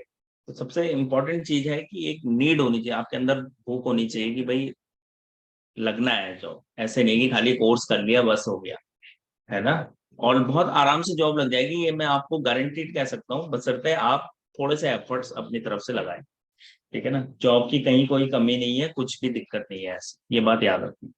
ठीक है ना, खाली वही रह जाएगा जिसने कुछ नहीं किया होगा। अगर आप एफर्ट्स लगाते हैं थोड़े से, थोड़े एफर्ट हम लगा रहे हैं, थोड़े एक्स्ट्रा आप लगाइए, बस बात खत्म। इजीली जॉब लग जाती है, it's not a big deal at all. ठीक है ना, तो जॉब लगना बहुत बड़ी समस्या नहीं है, बस वो आपकी इच्छा होनी चाहिए कि हाँ मुझे भाई कोर्स खाली करना नहीं है, करके जॉब भी लगना है। और हम तो चाहते हैं भाई सबकी जॉब लगे, ये है। तो उसको पहले दिन से ही उस पर काम करना शुरू कीजिए। और सबसे इम्पोर्टेंट चीज एक है जिसमें बहुत दिक्कत पाई जाती है, दैट इज कम्युनिकेशन स्किल। ठीक है, अब इसका तो हमारी पास क्लास ले नहीं रहे हो तुम लोग, तो ये भाई खुद से ठीक करो इसे। ठीक है ना। अ, कोई अंग्रेज नहीं चाहिए कि बिल्कुल फ्लुएंट बोल रहा हो, एटलीस्ट इंग्लिश स्पीकिंग इतनी हो कि आप किसी के सामने अपनी बात रख पा रहे हो साफ सुथरे मैनर में। ठीक है ना, मतलब गलती कम हो उसमें और साफ मैनर में आप बोल पा रहे हो, तो थोड़ा सा इंग्लिश कम्युनिकेशन पे थोड़ा सा काम करें। ठीक है ना, वो बहुत जरूरी है। तो वो पहले से ही उसके लिए इंटरनेट में आजकल सब कुछ है। Good morning sir. गुड। ठीक है ना, इंटरनेट में सब चीजें अवेलेबल है, इंग्लिश सॉन्ग सुनो, मूवी सुनो। अगर थोड़ा देर वही कर लोगे ना, उतने में इंग्लिश इंप्रूव हो जाती है पहली बार। ठीक है ना, वो डब्ड मूवीज देखना बंद करो, है ना। ठीक है, कि ओए क्या कर रहा है ना, वो कुछ और बोल रहे होते हैं और ठीक है। तो कोशिश करो, इस इन चीजों से असल में कम्युनिकेशन स्किल इंप्रूव होता है। ठीक है ना, तो खुद से बोलने की उसकी प्रैक्टिस करो। तो जॉब में ये एक बहुत इंपॉर्टेंट, आज की डेट में देखो सारा वर्क जितना भी है मार्केट में वो क्लाइंट बेस्ड है असल। ठीक है ना, तो क्लाइंट बेस में क्या होता है कि क्लाइंट से बार बार इंटरेक्शन करना पड़ता है, आपको बार बार मेल करनी पड़ती है, कॉल में, वीडियो कॉन्फ्रेंसिंग में, मीटिंग्स में उसके साथ जाना पड़ता है या होना पड़ता है इन्वॉल्व। तो गाइस वहाँ पे कम्युनिकेशन स्किल बहुत इंपॉर्टेंट हो जाता है, इसीलिए कंपनीज कम्युनिकेशन स्किल मांगती है, और कोई रीजन नहीं है। ठीक है ना, रीजन यही है कि क्लाइंट डीलिंग है बहुत ज्यादा। तो आप कम्युनिकेशन पे थोड़ा थोड़ा काम करें। बहुत, मैंने कहा बहुत अंग्रेज नहीं चाहिए कोई हमें, बट ये है कि ठीक ठाक एक इंग्लिश कम्युनिकेशन आपका हो तो इजीली जॉब लग जाती है, आराम से हो जाएगा। और रही बात स्किल की, तो इस पे तो काम करना ही करना है, ये तो है ही। ठीक है। Good morning sir. Good morning. Sir एक डाउट था सर ना मुझे सर, जैसे एक्सेल में अगर आगे से डबल जीरो लगाने हैं ना, लेकिन हम कोई सीक्वेंस रख रहे हैं तो फिर वो कट जा रहे हैं, तो उसमें कौन सा क्या डर लगता है? हाँ, ये ठीक बात बोली प्रवीण ने। प्रवीण क्या कह रहा है, बाकी लोग भी इस पे ध्यान दे थोड़ा सा। प्रवीण कहता है कि वो यहाँ पे कुछ 3 डिजिट नंबर नोट कर रहा था ऐसे। हाँ, आगे से जीरो लगाने हैं। ये अब एक जगह पे इसको लिखना था 001 फर्स्ट के लिए, तो इसने लिखा 001। तो क्या होता है कि वही मैथ्स वाली बात कि लेफ्ट साइड जीरो का कोई वैल्यू होता नहीं है, तो वो वन ले ही नहीं रहा है। यहाँ पे गाइज एक सिंगल कोट्स यूज करें इस तरह से, और फिर करें 001 इस तरह से। जीरो नहीं लेगा, सिंगल कोट्स लेना है, ये वाला सिंगल, और 005। इसमें भी एक दिक्कत है, लेकिन ये भी बता दूं, ये ट्रिक है एक। ठीक है, जीरो प्लेस करने की। बट याद रखिए, आपको दिख रहा होगा ये वैल्यूज प्रवीण लेफ्ट साइड है और ये राइट साइड, क्यों? क्यों है? ये एग्जैक्टली जो हमने पहले दिन पढ़ा, ये टेक्स्ट है, वहां पे मैंने सिंगल कोट लगा के उसे टेक्स्ट बना दिया, तो ये इसीलिए इस तरफ आ रहा है। अलाइनमेंट चेंज किया जा सकता है, लेकिन कोई प्रॉब्लम नहीं है इसमें। ठीक है, तो बट वो कैलकुलेशन में पार्टिसिपेट नहीं कर पाएगा सही से, इसलिए मतलब ये केवल रिप्रेजेंटेशन पर्पज के लिए है, कैलकुलेशन पर्पज के लिए तो आपको वन ही लिखना पड़ेगा। ठीक है, ये तो इस तरह से जीरो लगा सकते हैं। सर लेकिन इसके अलावा कोई दूसरा तरीका नहीं सर? हमें कोई सीट प्रिपेयर करनी है, हमें कॉपी पेस्ट करना है, लेकिन उसके आगे जो है बैंक जैसे बैंक अकाउंट होते हैं, तो उसके आगे जो डबल जीरो है वो हट जा रहा है कॉपी पेस्ट में, उस कंडीशन में क्या करेंगे सर? यार और तो कोई रास्ता नहीं है, इसको कॉन्कैट करा दो ना, इसको कहीं रख के और फिर कॉन्कैट करा दो ये 0 0 को उसमें, इस तरह से सर पावर क्वेरी की हेल्प से क्योंकि एक्सेल में ऐसे कॉन्कैट बहुत करा टाइम दो लगा तो। है ना, जैसे मैं कहीं से जो है बैंक अकाउंट कहीं से मैं कॉपी करके पेस्ट कर रहा हूँ एक्सेल में, नहीं नहीं लेकिन नहीं, आगे के जो डबल जीरो है वो हट जा रहे हैं। मैं समझ गया, लेकिन तुमने किसी कॉलम में लिख तो दिए होंगे अकाउंट नंबर। नहीं लिखे हैं सर, मैं कहीं से किसी साइट से कॉपी पेस्ट कर रहा हूँ बैंक अकाउंट नंबर सर। कोई दिक्कत नहीं, पहले कर लो उसे, कॉपी पेस्ट जी काम पूरा कर लो। और जब जी जीरो लगाने की बारी आ रही है, तो वहां पे फिर पावर क्वेरी एडिटर पढ़ाया है मैंने प्रवीण, उसके हेल्प से जी आप लगा सकते हो आगे। प्रीफिक्स होता है ना, ऐड प्रीफिक्स याद है? तुमने जी पढ़ा है जी पावर सर। Query editor? मेरी तो क्लास में। थोड़ा अभी क्लियर नहीं हुआ है सर, एक बार दोबारा शुरू पढ़ना है सर उसको भी, क्योंकि वो क्लास में ले नहीं पाया था अच्छे हाँ से। तो ये आगे आएगा टॉपिक, यहाँ पे भी कराऊंगा मैं। वहां पे अगर आपको आगे कोई एलिमेंट चाहिए तो प्रीफिक्स ऐड कर सकते हैं, तो प्रीफिक्स लगा के 001 कर दो तो आ जाएगा, 00 आ जाएगा आगे, यानी कि ठीक उस मेथड से किया जा सकता है। या फिर यही है फिर कि कॉलन, सिंगल कॉलन यूज करो और तब 00 लगाओ। ठीक सर, ठीक सर, जी। ठीक सर।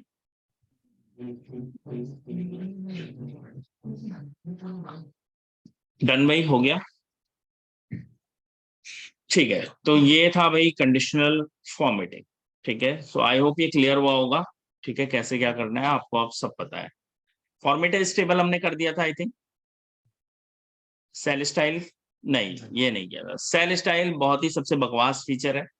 ठीक है, और देखो है क्या ये, लेट से मैंने ये सेल सेलेक्ट की और मुझे लगा ये खराब वैल्यू है, ये मान लेते हैं, मुझे इसको रेड करना है, तो मैं सेल स्टाइल में गया और मैंने कह दिया बैड। मुझे लगा ये अच्छी वैल्यू है, मैं गया सेल स्टाइल में, उसे कह दिया गुड। ये ऐसे मैनुअली करके क्या फायदा है? अभी तो कंडीशनल फॉर्मेटिंग पढ़ा थोड़ा देर पहले, तो ये इसमें क्या समझदारी है बताओ? तो ये जबरदस्ती का सा ऑप्शन है। ठीक है, मुझे मेरे हिसाब से सेल स्टाइल करने से बेटर ये है कि मैं कंडीशनल फॉर्मेटिंग लगा दूंगा पूरे कॉलम में, वो ज्यादा बेटर रहेगा। क्यों? तो उसमें क्राइटेरिया भी डिफाइन कर सकते हैं। तो ये कोई इफेक्टिव ऑप्शन नहीं है, बस ये स्टाइल फॉर्मेटिंग को चेंज कर देता है, देखो। ठीक है ना, वहां अंदर देखो आप, फॉर्मेटिंग चेंज हो रही है और कुछ नहीं। तो इसको अवॉइड ही करो, ये बेकारी ऑप्शन है। इंसर्ट हमने कर दिया था आई थिंक। ठीक है, हमने सेल्स इंसर्ट की थी, रोज एंड कॉलम इंसर्ट किए थे, एज वेल एज हम लोगों ने शीट इंसर्ट की थी। ठीक है, डिलीशन भी हम कर चुके हैं। वी कैन सेलेक्ट और डिलीट, राइट क्लिक करके भी कर सकते हो और डायरेक्टली भी कर सकते हैं। यहाँ से डिलीट सेल्स करोगे सिलेक्शन करने के बाद, तो वो कॉलम डिलीट हो जाएगा। ठीक है, तो ये तो वही चीज है। और रही बात फॉर्मेट की, ये भी ट्राई कर लिया था हमने, है ना? करा था या नहीं? जी नहीं किया, वही मैं कह रहा, हाँ करा तो था मेरे ख्याल से। हाँ, हाइड एंड हाइड बेसिकली ये दो रिस्पेक्ट में चलता है। अगर मैं ये कॉलम हाइड करना चाहता हूँ तो ये मैं सेलेक्ट करूंगा कॉलम पीएफ डिडक्शन वाला, और हाइड कॉलम पे क्लिक कर दूंगा तो ये हाइड हो जाएगा। जहां पे भी हाइड सेल होगी, एक तो नाम से पता चल जाएगा, जी के बाद सीधे आई आ रहा है। दूसरा यहाँ पे डबल बार आता है, ठीक है ना, तो you just need to double click on that, ये अनहाइड हो जाएगा यहाँ से। तो और रही बात शीट की, तो आप शीट भी हाइड कर सकते हैं पूरी की पूरी। लेट से मैं ये पेरोल शीट हाइड करना चाहता हूँ, तो यहाँ पे आके हाइड शीट कर दूंगा, तो देखिए शीट गायब हो गई। ठीक है, ये दिखेगी ही नहीं, और ये इसका कोई आपको कहीं पे ट्रेस भी नहीं मिलेगा। तो इसे अनहाइड करने के लिए आपको फॉर्मेट में जाना है दोबारा, हाइड अनहाइड शीट में अनहाइड शीट पे क्लिक करोगे। जैसे क्लिक करोगे वो लिस्ट दे देगा जितनी भी शीट्स हाइड होंगी। आपको अपनी शीट सेलेक्ट करनी है जो अनहाइड करना चाहते हो, ओके करोगे और वो वापस आ जाएगी। ठीक है, तो ये इस तरह से काम करता है। इसके अलावा ये भी हमने कर ही दिए थे, like we have done with the auto sum option. ठीक है, इसमें सम हमने कर लिया था, एवरेज हमने कर लिया है, काउंट नंबर्स हमने कर दिया है, और मैक्स बिन भी कर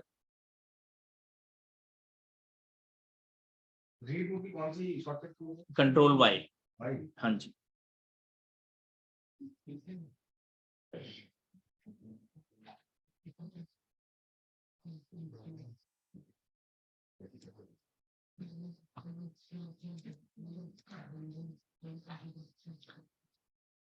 इसके अलावा एक ऑप्शन दिया हुआ है फिल, ये भी कुछ खास इफेक्टिव नहीं है। लेट से मैंने यहाँ पे 4 लिखा और ये नीचे तक ऐसे सिलेक्ट कर लिया, और फिल में आके मैं कह देता हूँ फिल डाउन, तो नीचे तक वो वैल्यू फिल हो गई। ये तो हम ड्रैग से भी कर सकते हैं।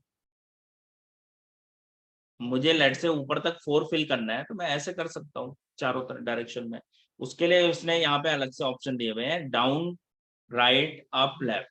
तो ये भी वही चीज है बेसिकली, बट मेरे ख्याल से ड्रैग से ये काम हो जाता है, तो इतनी जरूरत है नहीं। ठीक है, फ्लैश फिल एक ऑप्शन है यहाँ पे काम का, जो हम आगे सीखेंगे। ठीक है, यहाँ पे नहीं बता रहा हूँ आपको क्योंकि ये आगे फिर आएगा।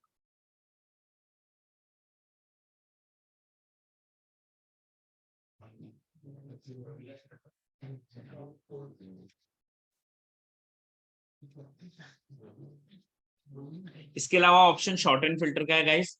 ये वही ऑप्शन है जो मैंने आपको थोड़ा देर पहले भी बताया था। बेसिकली फिल्टर इनेबल करना है तो टाइटल को सिलेक्ट कीजिए और शॉर्टन फिल्टर में जाके फिल्टर पे क्लिक कर दीजिए। जैसे क्लिक करेंगे फिल्टर आ जाएगा। अब आप जैसे लेट से यहाँ पे सेल्समैन में केवल रूपक अग्रवाल को देखना चाहते हो तो अनचेक ऑल कीजिए और रूपक अग्रवाल को सिलेक्ट करके ओके कर दीजिए and you will get data only for रूपक अग्रवाल। ठीक है, उसमें भी आप केवल ईस्ट रीजन का देखना चाहते हैं तो इस रीजन वाले सेक्शन में आइए सेल्स जोन में और सिलेक्ट ऑल से अनचेक कीजिए, ईस्ट को सिलेक्ट कर लीजिए और ओके कर दीजिए।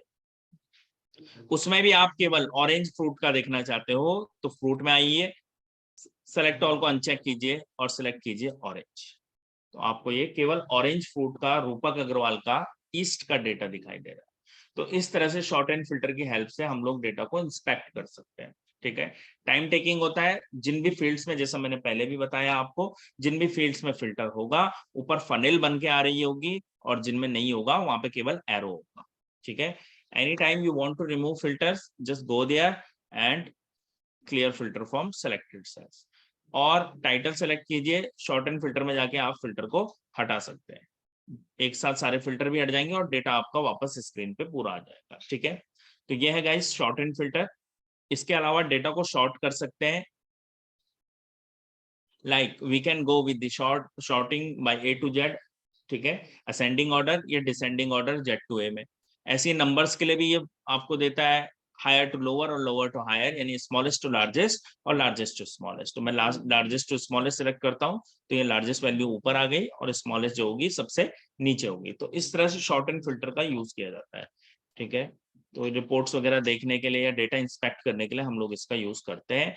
इसके अलावा हमारे पास एक ऑप्शन है that is find and select. ठीक है, तो इसमें भी कुछ काम के ऑप्शंस अवेलेबल है। लेट से मैं यहाँ पे फाइंड करना चाहता हूँ तो ये पहला ऑप्शन सेलेक्ट करूंगा फाइंड। इसका शॉर्टकट है गाइस कंट्रोल एफ।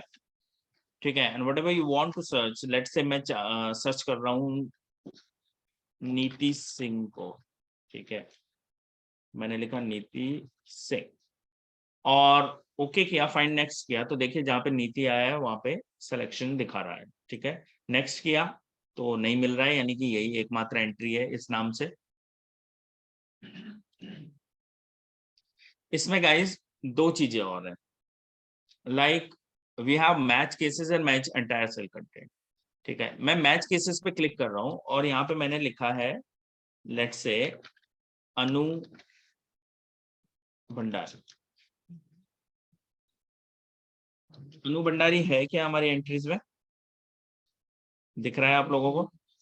अनु भंडारी देखिए मैंने टाइप किया और साथ ही साथ मैंने मैच केस पे क्लिक किया है। मैच केस क्या होता है, कोई बताएगा मुझे?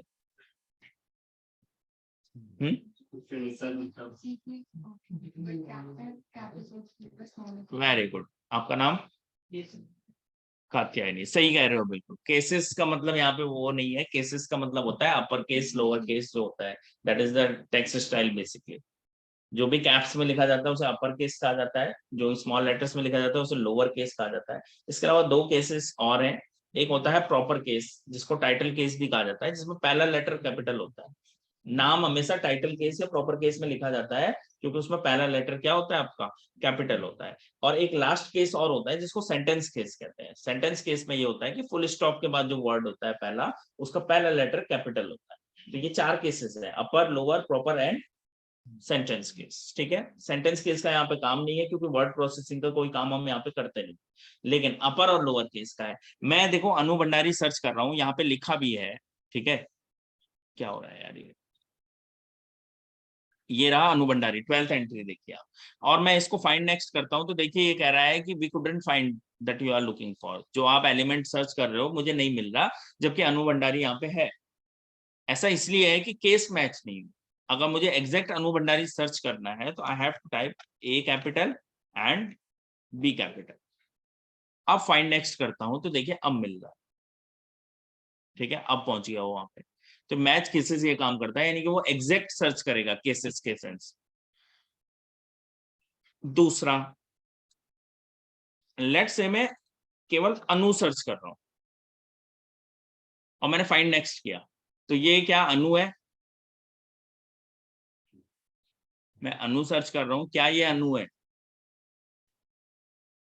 क्या है फिर ये? यस, मैं केवल अनु सर्च कर रहा था तो वो अनु भंडारी बता रहा है मुझे। इस केस में जब आपको एग्जैक्ट सर्च करना होता है तो मैच एंटायर सेल कंटेंट भी कीजिए। ठीक है, मैच एंटायर सेल कंटेंट करके सर्च करता हूं तो अनु मिलेगा ही नहीं, क्योंकि सिंगल अनु नाम कहीं पे है ही नहीं। यानी कि एग्जैक्ट सर्च अगर आपको करना पड़ रहा है तो उस केस में ये दोनों को सिलेक्ट कीजिए। दोनों को आपको क्या करना होगा, सिलेक्ट करना होगा, और फिर सर्च करेंगे तो ये डिनाई कर देगा सर्च से। तब आपको एग्जैक्ट लिखना है अनु भंडार।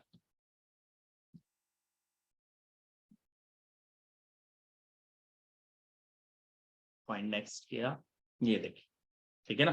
तो इस तरह से ये काम करता है, यानी कि मैच केसेस, एग्जैक्ट सर्च के लिए हमेशा याद रखो कि मैच केसेस और entire cell content, match entire cell content दोनों को इनेबल करना हो।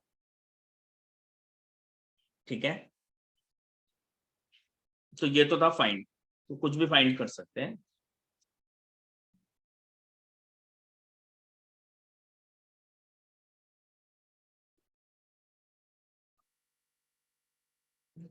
इसके अलावा एक और चीज है,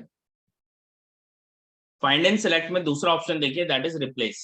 इसका शॉर्टकट होता है गाइस कंट्रोल एच। ये भी सेम विंडो ही में खुलता है, फाइंड एंड रिप्लेस का विंडो एक ही है असल। ठीक है ना, एक टैब में फाइंड दिया हुआ है, दूसरे में रिप्लेस।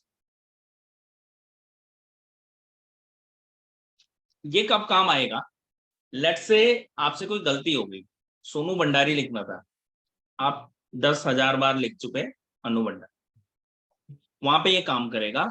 लेट्स से ये अनु भंडारी है और मुझे सर्च करना है, मुझे चेंज करना है इसे सोनू भंडारी। तो दो बातें याद रखें इसके लिए भी, यहाँ पे बहुत बच के चलना पड़ता है।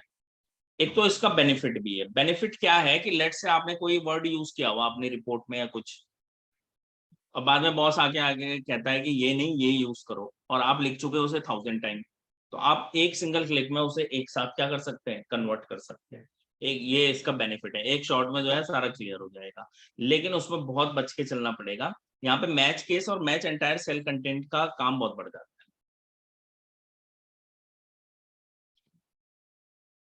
है। लेट से अगर मैं मैच केस नहीं करता हूं और मैं केवल अनु सर्च कर रहा हूं, तो होगा ये कि इसको पार्शियल मैच मिलेगा और ये उसे सोनू भंडारी में कन्वर्ट कर देगा, यानी कि इस अनु भंडारी को भी, जबकि मैं सर्च कर रहा था अनु केवल। ठीक है, तो याद रखें, इसलिए मैच किस रिप्लेसमेंट के टाइम पे ये बहुत केयरफुली चलिएगा और इसको प्रॉपर लिखिएगा। ठीक है, एक पॉइंट तो ये है।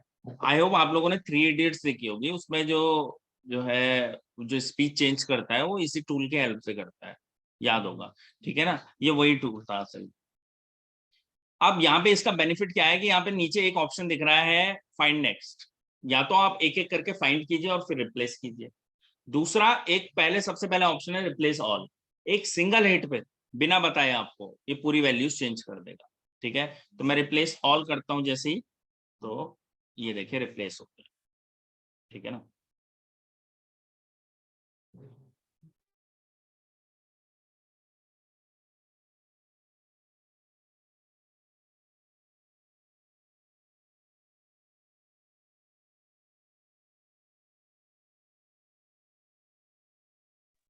काम करेगा, तो एक सिंगल क्लिक में ही आपको रिप्लेसमेंट दे देने वाला है। ठीक है, तो इसको बहुत बच के यूज कीजिएगा एंड ऑल दैट। ठीक है, तो ये ध्यान रखिएगा, फाइंड एंड रिप्लेस ये चीजें हैं।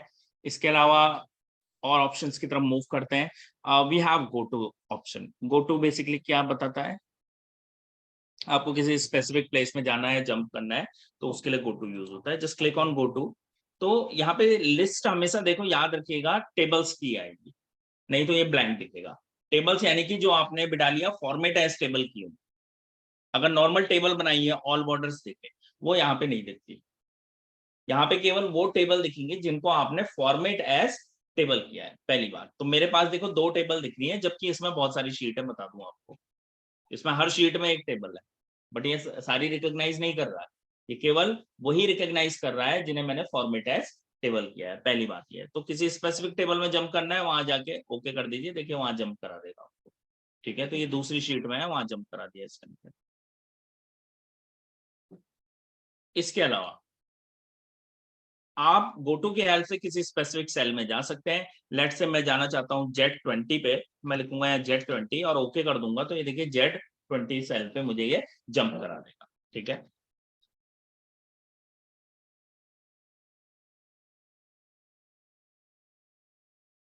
उससे आगे इन्होंने एक एडवांस ऑप्शन दिया हुआ है जिसका नाम है गो टू स्पेशल।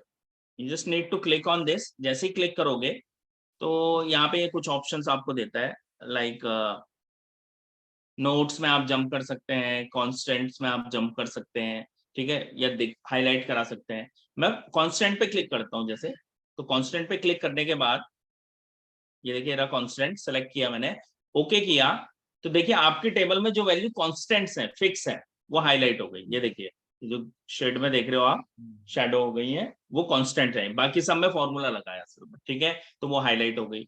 इसके अलावा दोबारा जाता हूँ गो टू स्पेशल में, ब्लैंक्स, कहीं पे अगर ब्लैंक है तो वो हाईलाइट करेगा हमारी टेबल में कहीं, ओके, राइट हैंड साइड में ये ब्लैंक्स थे तो उसने वो हाईलाइट कर दिए। इसके अलावा गो टू स्पेशल में current region, current array, objects, row difference ये छोड़ देते हैं। एक है कंडीशनल फॉर्मेट, जहां जहां आपने कंडीशनल फॉर्मेट लगाया होगा उस पर ओके करेंगे तो देखिए वो सेल्स हाईलाइट हो गई जहां आपने कंडीशनल फॉर्मेटिंग लगाई हुई है। और इसके अलावा डेटा वैलिडेशन एक ऑप्शन है जो आगे पढ़ेंगे हम, तो वो मैं अभी हाईलाइट करके आपको नहीं दिखा सकता। ठीक है, डेटा वैलिडेशन बेसिकली यही चीज है कि कहीं पे आपने अगर अप्लाई किया होगा तो वो वाली सेल्स क्या हो जाएंगी, हाईलाइट हो जाएंगी।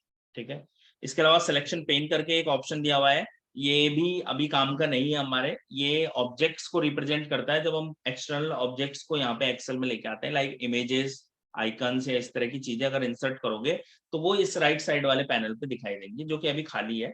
आगे चल के जब हम ऐसा करेंगे तो आपको दिखाई देंगे वहां पे। ठीक है, तो अभी ये ब्लैंक है क्योंकि कोई भी एक्सटर्नल ऑब्जेक्ट हमने कॉल नहीं कराया है। ठीक है, तो गाइज ये सब है। ये जो एनालाइज डेटा वाला ऑप्शन है आपके पास नहीं आ रहा होगा, ना ही आपके मेन्यूज में होगा। मैंने इसे कस्टमाइज किया हुआ है असल में, इसलिए मेरे पास दिखाई दे रहा है, तो इसे रहने देते हैं। और वैसे बता दूं आपको मैं कि ये जो टॉपिक है ये आगे आएगा। ठीक है, जो यहाँ पे एनालाइज डेटा है ये बेसिकली इंसर्ट मेन्यू में पिवट से रिलेटेड है, तो हम ये आगे करेंगे। ठीक है, तो जो भी ये चीज है, बेसिकली एनालाइज डेटा क्या करता है कि ऑटोमेटिकली आपके डेटा को डिटेक्ट करके और एनालाइज कर देता है, सेल्फ रिपोर्ट जनरेट कर देगा। मैं इस पर क्लिक करता हूँ तो देखिए क्या होगा, ये देखिए लेफ्ट साइड में कुछ टेबल्स बना के दे दी इसने, कुछ चार्ट्स बना के दे दिया आपके डेटा को देखते हुए। ठीक है, तो ये ऑटोमेटिकली एनालाइज करता है। ये एक एड इन है जो कि मैंने ऐड किया हुआ है। ठीक है, आगे चल के सीखेंगे कि एड इन्स कैसे ऐड किए जाते हैं। आपके मेन्यू और मेरे मेन्यू बार में इसीलिए फर्क होता है क्योंकि मैंने जो है मैं डेवलपर मोड पे काम करता हूँ। ये देखिए डेवलपर मोड ओपन है और उसी वजह से मैंने कई सारे एड इन्स भी ऐड किए हैं, जैसे कि डेटा स्ट्रीमर हो गया, पावर पिवट हो गया, ये सब पे मैं क्योंकि काम करता हूँ इसलिए मैंने इन्हें इनेबल किया हुआ है अपने लिए। ऐसे ही एनालाइज डेटा भी है। ठीक है, तो ये फीचर्स अलग से ऐड किए जाते हैं। तो गाइज इसके साथ ही हमारा होम मेन्यू कंप्लीट होता है। आई होप इसमें क्लैरिटी होगी, कोई डाउट नहीं होगा किसी को। क्लियर है यहाँ तक? ठीक है, गुड।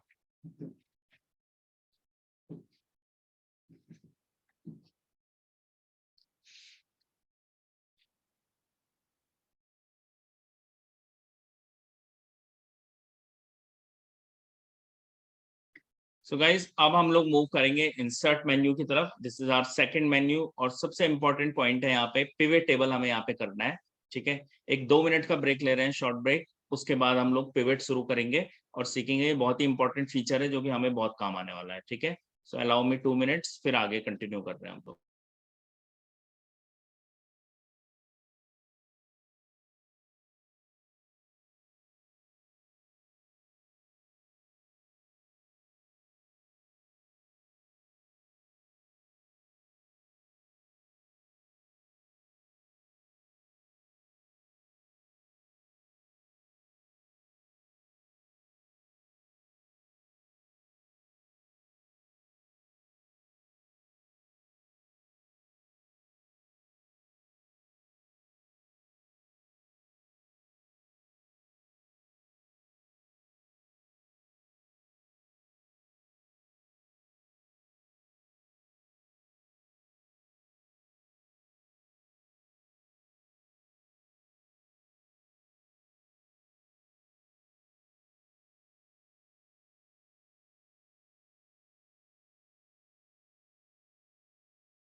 ठीक है गाइस, सो लेट्स बिगिन.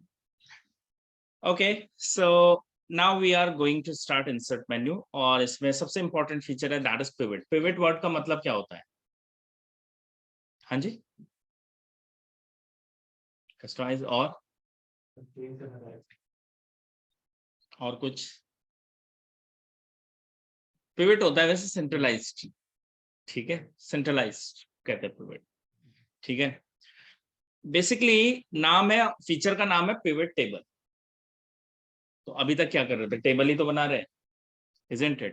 भाई एक्सेल में डेटा सेट प्रिपेयर कर रहे हैं तो टेबल ही बना रहे हैं. अब जैसे ये टेबल है आपके,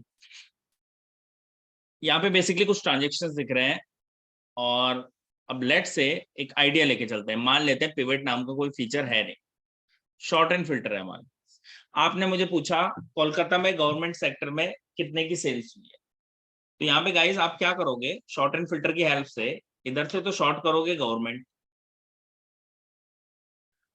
फिर सिटी में आके कहोगे कोलकाता, और लेट से उसके बाद मैंने पूछा प्रोडक्ट में जो है लॉन्ग लॉन्ग नोटबुक में कितना बिजनेस हुआ है. तो यहाँ आऊंगा, अंचे कॉल करूंगा, लॉन्ग नोटबुक सेलेक्ट करूंगा, ओके करूंगा.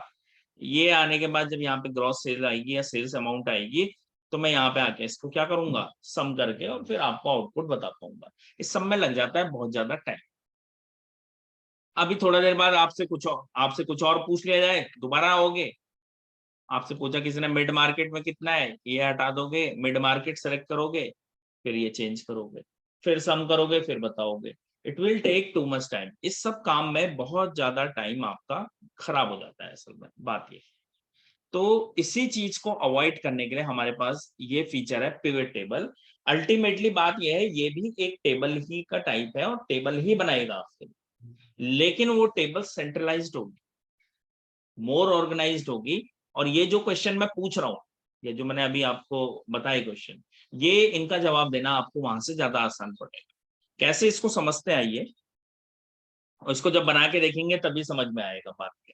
तो मैं क्या करता हूँ, मुझे लेट से इस टेबल का पिवट टेबल बना. So what I need to do, I just need to place the cursor within the table.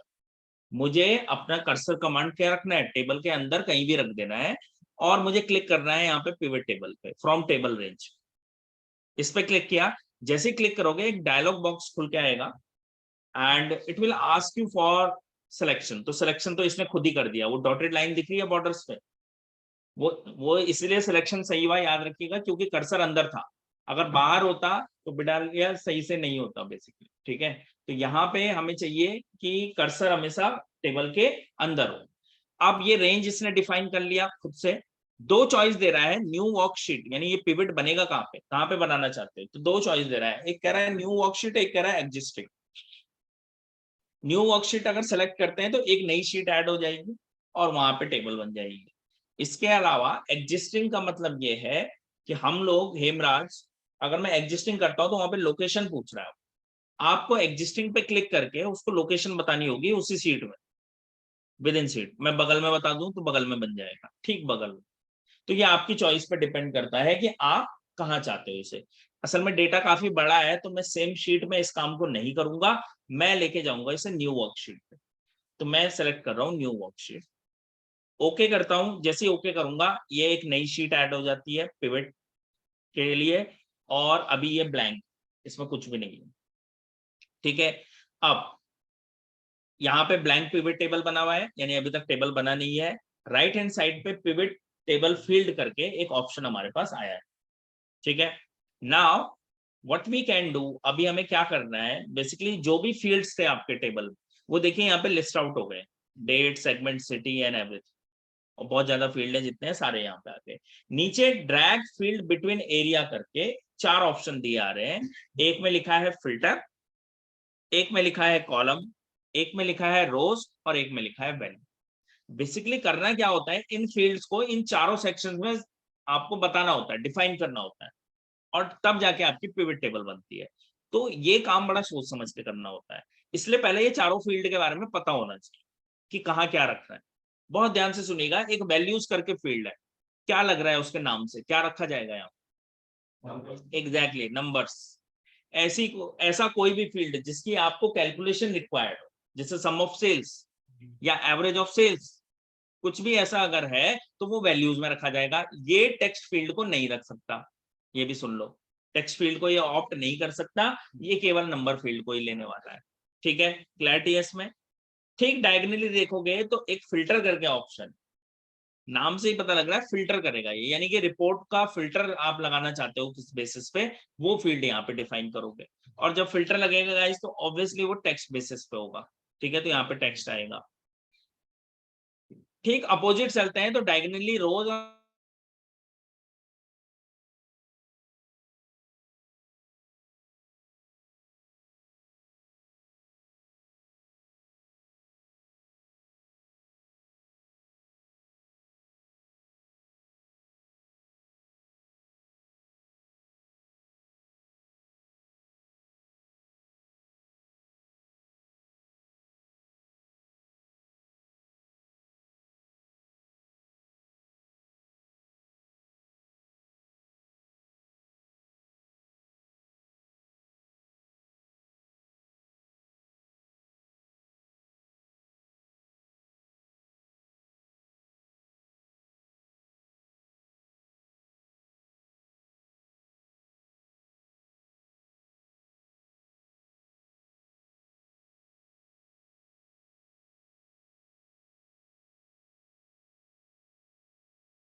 Guys थोड़ा सा ग्लिच है इंटरनेट में, शो हो रहा है।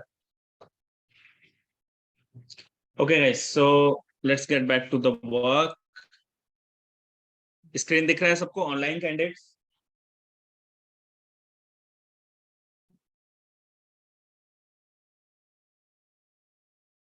Yes, sir, visible.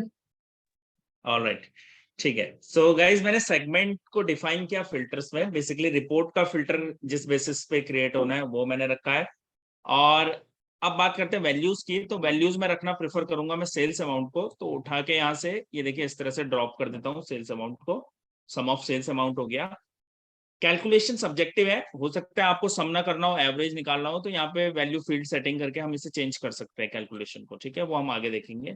इसके अलावा अब बात आती है कॉलम और रोज की। तो लेट से कॉलम में मैं प्लेस कर देता हूं प्रोडक्ट को, या रोज में, और साथ ही साथ सिटी को रोज में। तो जैसे ही मैंने ऐसा किया, आप लोग देख पा रहे होंगे एक टेबल क्रिएट होकर आ गया। इधर आ गई आपकी सिटी इस तरह से। और इन्हें स्विच भी किया जा सकता है, सिटी को यहाँ रख देता हूँ, प्रोडक्ट को यहाँ। तो आप देखिए एक वेल ऑर्गेनाइज टेबल यहाँ पे बन गया। एक तो दो इसके बेनिफिट देखिए आप। बैंगलोर सिटी में टोटल कितना सेल हुआ है वो दिख रहा है, पर्टिकुलर एक प्रोडक्ट में कितना सेल हुआ है वो दिख रहा है। यानी टू वे कैलकुलेशन हो रही है पहली बात। ठीक है, तो ये बहुत छोटे फॉर्म में आपको पूरी की पूरी रिपोर्ट जनरेट करके दे देता है। सेगमेंट में आपको कहा गया कि मतलब एंटरप्राइजेस का देखना है, तो जस्ट क्लिक ऑन एंटरप्राइजेस और ओके कर दीजिए। तो अभी जो डेटा आपकी स्क्रीन पे दिख रहा है वो केवल एंटरप्राइजेस के लिए है। ऐसे ही आपको कहा गया मिड मार्केट का देखना है, just select that and click on okay, you will get data only for mid market. तो आप देख रहे होंगे किस तरह से यहाँ पे फील्ड को डिफाइन करके हम कोई भी पिवट टेबल यहाँ पे बना सकते हैं। ठीक है, अब रखने को तो ये हो सकता है कि यहाँ पे हम मल्टी फील्ड रख सकते हैं। वी कैन प्लेस, नहीं मैम डाउन है, ठीक है ना। तो यहाँ पे मल्टी फील्ड हम लोग रख सकते हैं बेसिकली, बट उससे टेबल मेसी ना हो, ये बात ध्यान रखें। अब मैं क्या करता हूँ, लेट से यहाँ से ये डिस्काउंट बैंड को उठा के यहाँ पे रख देता हूँ। तो ठीक है, टेबल ठीक ठाक है यहाँ पे। आप देखिए इस तरह से एक्सपेंड हो गया नीचे। यानी कि हर प्रोडक्ट के लिए क्या हो गया, हर प्रोडक्ट के लिए डिस्काउंट, अलग अलग डिस्काउंट बैंड के लिए आ गया रिपोर्ट। अब मुझे लग रहा है लेकिन लेंथ ही ज्यादा हो रही है इससे, टेबल नीचे लेंथ बढ़ गई काफी। एक काम करते हैं, सिटीज कम है तो मैं इसे इधर रख देता हूँ और सिटीज को यहाँ। अब देखिए अब ये सिटी वाइज बन गया। इसका बेनिफिट ये है कि इसे मिनिमाइज किया जा सकता है इस तरह से। ठीक है, तो यानी कि मल्टी फील्ड ले सकते हैं, लेकिन याद रखना पिवट का मतलब खराब ना हो, बहुत ज्यादा मेसी ना हो रहा हो, लेंदी ना हो रहा हो। ठीक है, ये बात ध्यान रखिएगा। तो इसलिए हम मल्टी फील्ड अवॉइड करते हैं। देखो बहुत सिंपल है। ऐसा हो सकता है कि जो पर्सन ये रिपोर्ट देख रहा है उसको सेल्स नहीं देखनी, उसे यूनिट देखनी है। तो वो इजीली इसे चेंज कर सकता है एनी टाइम। वो इसे ड्रॉप कर देगा यहाँ से, और यहाँ से यूनिट सोल्ड को उठा के यहाँ पर रख देगा। करेक्ट है, तो इतना नॉलेज तो उसे भी होगा। तो रिपोर्ट हमेशा नीट एंड क्लीन बनाइए, ऑर्गेनाइज रहेगी तो ज्यादा सही रहेगा। ठीक है, तो मल्टी फील्ड लेने से थोड़ा सा बचना है। और मतलब लेने में कोई बुराई नहीं है, बट देख लेना है कि तुम सेल्फ सेटिस्फाइड होने चाहिए कि सही लग रहा है या नहीं, उसी हिसाब से ही आप इसे रखिएगा। ठीक है, तो ये चीज है। और फिल्टर कितने भी लिए जा सकते हैं। अब एक बार एक फील्ड कहीं इन्वॉल्व हो गया तो दोबारा यूज नहीं कर सकते, ये बात याद रखिएगा। जैसे सेगमेंट, अब यहाँ आपने लेट से प्रोडक्ट यहाँ पे रख दिया है रोज के अंदर, आप चाहते हो प्रोडक्ट का फिल्टर भी आ जाए, तो ये हो नहीं सकता क्योंकि प्रोडक्ट कहाँ इन्वॉल्व है, रोज में। ठीक है, लेकिन हमें चाहिए ही, मान लो। ठीक है, हमें चाहिए। तो अब इसके लिए एक एडिशनल फीचर हमारे पास दिया हुआ है। और वो क्या है, देखिए मैं यहाँ जब पिवट टेबल पे सिलेक्शन रखता हूँ, या पिवट टेबल जब बनाई है मैंने, तो एक नया मेन्यू खुल के आया है जिसका नाम है पिवट टेबल एनालाइज। ठीक है, आपको इस पे क्लिक करना है। क्लिक करने के बाद you will get a option named slicer. Slicer का मतलब क्या समझ रहे हैं आप, टुकड़े करना, स्लाइस करना। ये भी एक तरह का फिल्टर ही होता है असल में। आप इंसर्ट स्लाइसर पे क्लिक कीजिए। और मैं कह रहा था मुझे प्रोडक्ट का फिल्टर चाहिए, तो मैं प्रोडक्ट सेलेक्ट कर देता हूँ यहाँ पे। ठीक है, और ओके कर देता हूँ। तो ये देखिए इस तरह से एक स्लाइसर बन के आ जाता है बगल में, और ये पूरे प्रोडक्ट्स की लिस्ट है बेसिकली। ठीक है, और अब ये बिल्कुल फिल्टर की तरह काम करेगा। लेट से मुझे केवल A4 शीट देखना है, तो just click on A4 sheet, you will get it. साथ ही साथ सेलो टेप देखना है तो कंट्रोल के साथ मल्टी क्लिक कर सकते हैं। ठीक है, इस तरह से। तो मैंने मल्टी आइटम सेलेक्ट कर लिया, और किसी भी टाइम फिल्टर क्लियर करना है तो यहाँ पे क्लियर फिल्टर पे क्लिक कर दीजिए, और उस तरह से आपको फिगर्स दिखाई देंगे। ठीक है। और जब मैं स्लाइसर इंसर्ट करता हूँ गाइस, तो एक चीज और होती है कि यहाँ पे कुछ डिजाइन आ जाते हैं premaded, and you can try this stuff. उसको फॉर्मेट करने के लिए, अच्छा दिखाने के लिए आप इसे यूज कर सकते हैं इस तरह से। ठीक है, ये तो इस तरह से गाइस पिवट टेबल बनाया जाता है। एज वेल एज एक और फीचर यहाँ पे है, अगर मैं पिवट टेबल एनालाइज में दोबारा जाऊं, तो स्लाइसर के ही ठीक बगल में एक बात याद रखना, ये पिवट टेबल एनालाइज आपको तभी दिखेगा जब पिवट टेबल के अंदर कर्सर होगा। अगर क्लिक बाहर रखा है तो ये नहीं दिखेगा। ठीक है, तो टेबल में क्लिक होना चाहिए, ऑप्शन भी तभी दिखेंगे। कभी कभी क्या होता है, हमसे बिटालिया गलती से ये क्रॉस हो जाता है और ये चाहिए आपको वापस, लेकिन ये कुछ भी क्लिक कर लो, कहीं भी क्लिक कर लो, ये नहीं आता वापस। ठीक है, उस केस में भी पिवट टेबल एनालाइज में जाना है। यहाँ पे एक ऑप्शन है राइट साइड में, फील्ड लिस्ट। इस पे जैसे ही क्लिक करोगे ये वापस इनेबल हो जाएगा। ठीक है, तो ध्यान रखिएगा, इससे रिलेटेड ऑप्शन इसके इस मेन्यू में, पिवट टेबल एनालाइज मेन्यू में मिलने वाले हैं। ठीक है, अब बात करते हैं स्लाइसर मैंने इंसर्ट किया। स्लाइसर कितने भी इंसर्ट किए जा सकते हैं, यानी आपका मन कर रहा है कि सेगमेंट का भी हो तो सेगमेंट भी सिलेक्ट कीजिए और ओके कीजिए। तो ये देखिए बगल में ही सेगमेंट का भी स्लाइसर आ गया है। ठीक है, ये भी ऐसे ही काम करेगा फिल्ट्रेशन का, ये देखिए। ठीक है, इसके अलावा पिवट टेबल एनालाइज में ही एक ऑप्शन है जिसका नाम है टाइमलाइन, इंसर्ट टाइमलाइन। ये बताइए टाइमलाइन से क्या समझते हैं आप? क्या होता है टाइमलाइन? Very good. ठीक है, फेसबुक में तो देखा ही होगा, है ना? फेसबुक में आता है, इंस्टा में भी आता है, तुम्हें पता होगा यार, पता नहीं, मैं तो खास इंस्टा चलाता नहीं हूँ। ठीक है, सो टाइमलाइन बेसिकली एक टाइम पीरियड को दिखाता है। ठीक है ना, जैसे आपने सोशल मीडिया पे देखा होगा, वहां पे भी वो बेसिकली आपका पूरा साल भर दिखा रहा होता है कि कैसे आपकी फोटोज दिखा रहा होता है। जनवरी में ऐसे दिख रहे थे, फरवरी में ऐसे, मार्च में ऐसे, एंड सो ऑन। ठीक है, ये वही चीज है। लेकिन याद रखें, टाइमलाइन उसी डेटा में पिवट में इंसर्ट करा सकते हो जहां पे डेट फील्ड हो।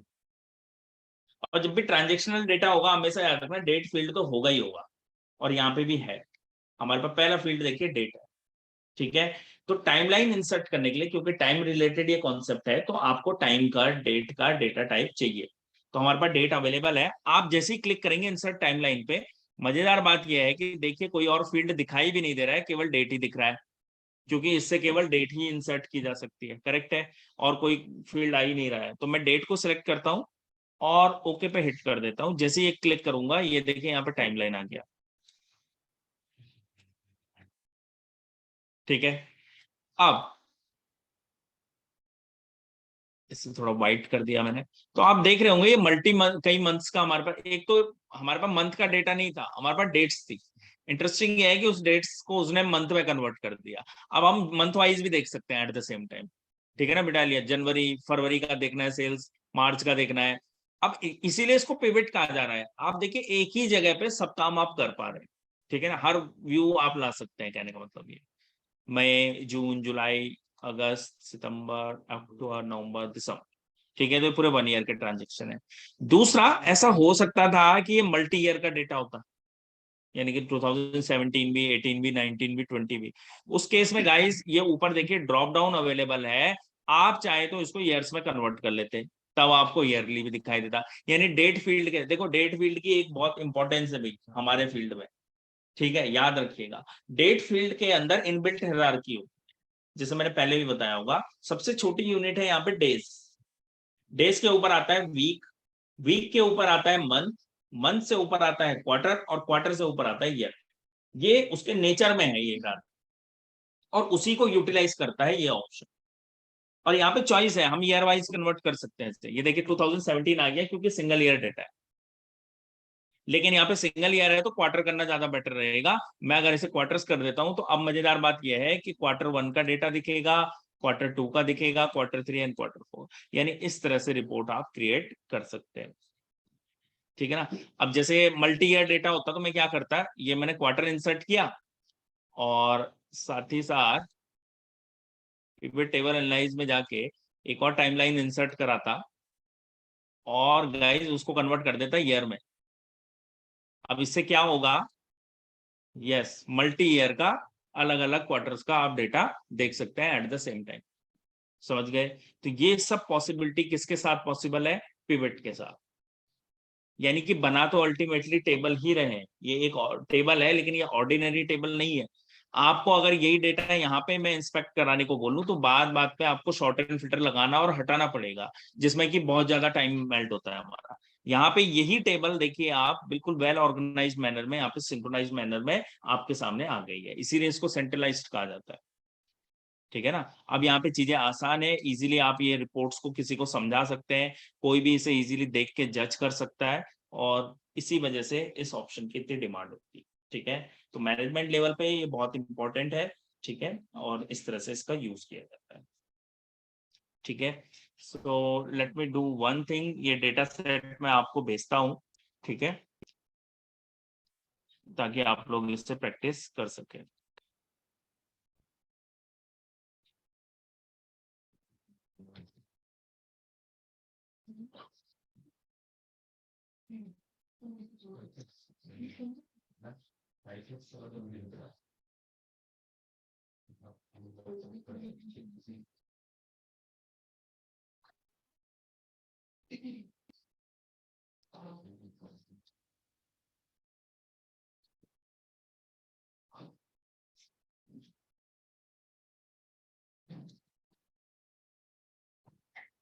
हमारे ग्रुप में मैंने ये डेटा सेट भेजा हुआ है, इसे डाउनलोड कर लें और फिर ट्राई करके देख सकते हैं।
ऑलराइट गाइस, सो आज का टाइम हमारा अप हो गया है। ठीक है, इसे एक बार घर में करके देखिएगा। उसमें 2 शीट्स है, असल में दोनों शीट्स में डेटा है, उसको प्रैक्टिस करें सही से। कोई डाउट होगा तो मंडे को मेरे पास लेके आइएगा, कल तो ऑफ है हमारा। ठीक है, तो वीकेंड आपके पास है पिवट, और जितना हमने पढ़ा है अभी तक उसको रीटेक कीजिएगा। If there is any doubt तो लेके आए। ठीक है, आई होप हो जाएगा। वैसे क्लियर हो गया है ये वैसे? ठीक है, गुड। ठीक है, एक बार प्रैक्टिस करें खुद से, और मंडे को हम इसमें फर्दर और चीजें सीखेंगे। पिवट ही होगा मंडे को भी थोड़ा बहुत, और अभी पिवट चार्ट भी बच रहा है, वो भी हमें करना है। ठीक है, तो सेम डेटा सेट पे दोबारा से मैं आपको बताऊंगा। डोंट। ठीक है, तो आज के लिए इतना ही। Aarti, Kamalendu, Praveen, bye guys. Okay sir. Okay, bye, take care.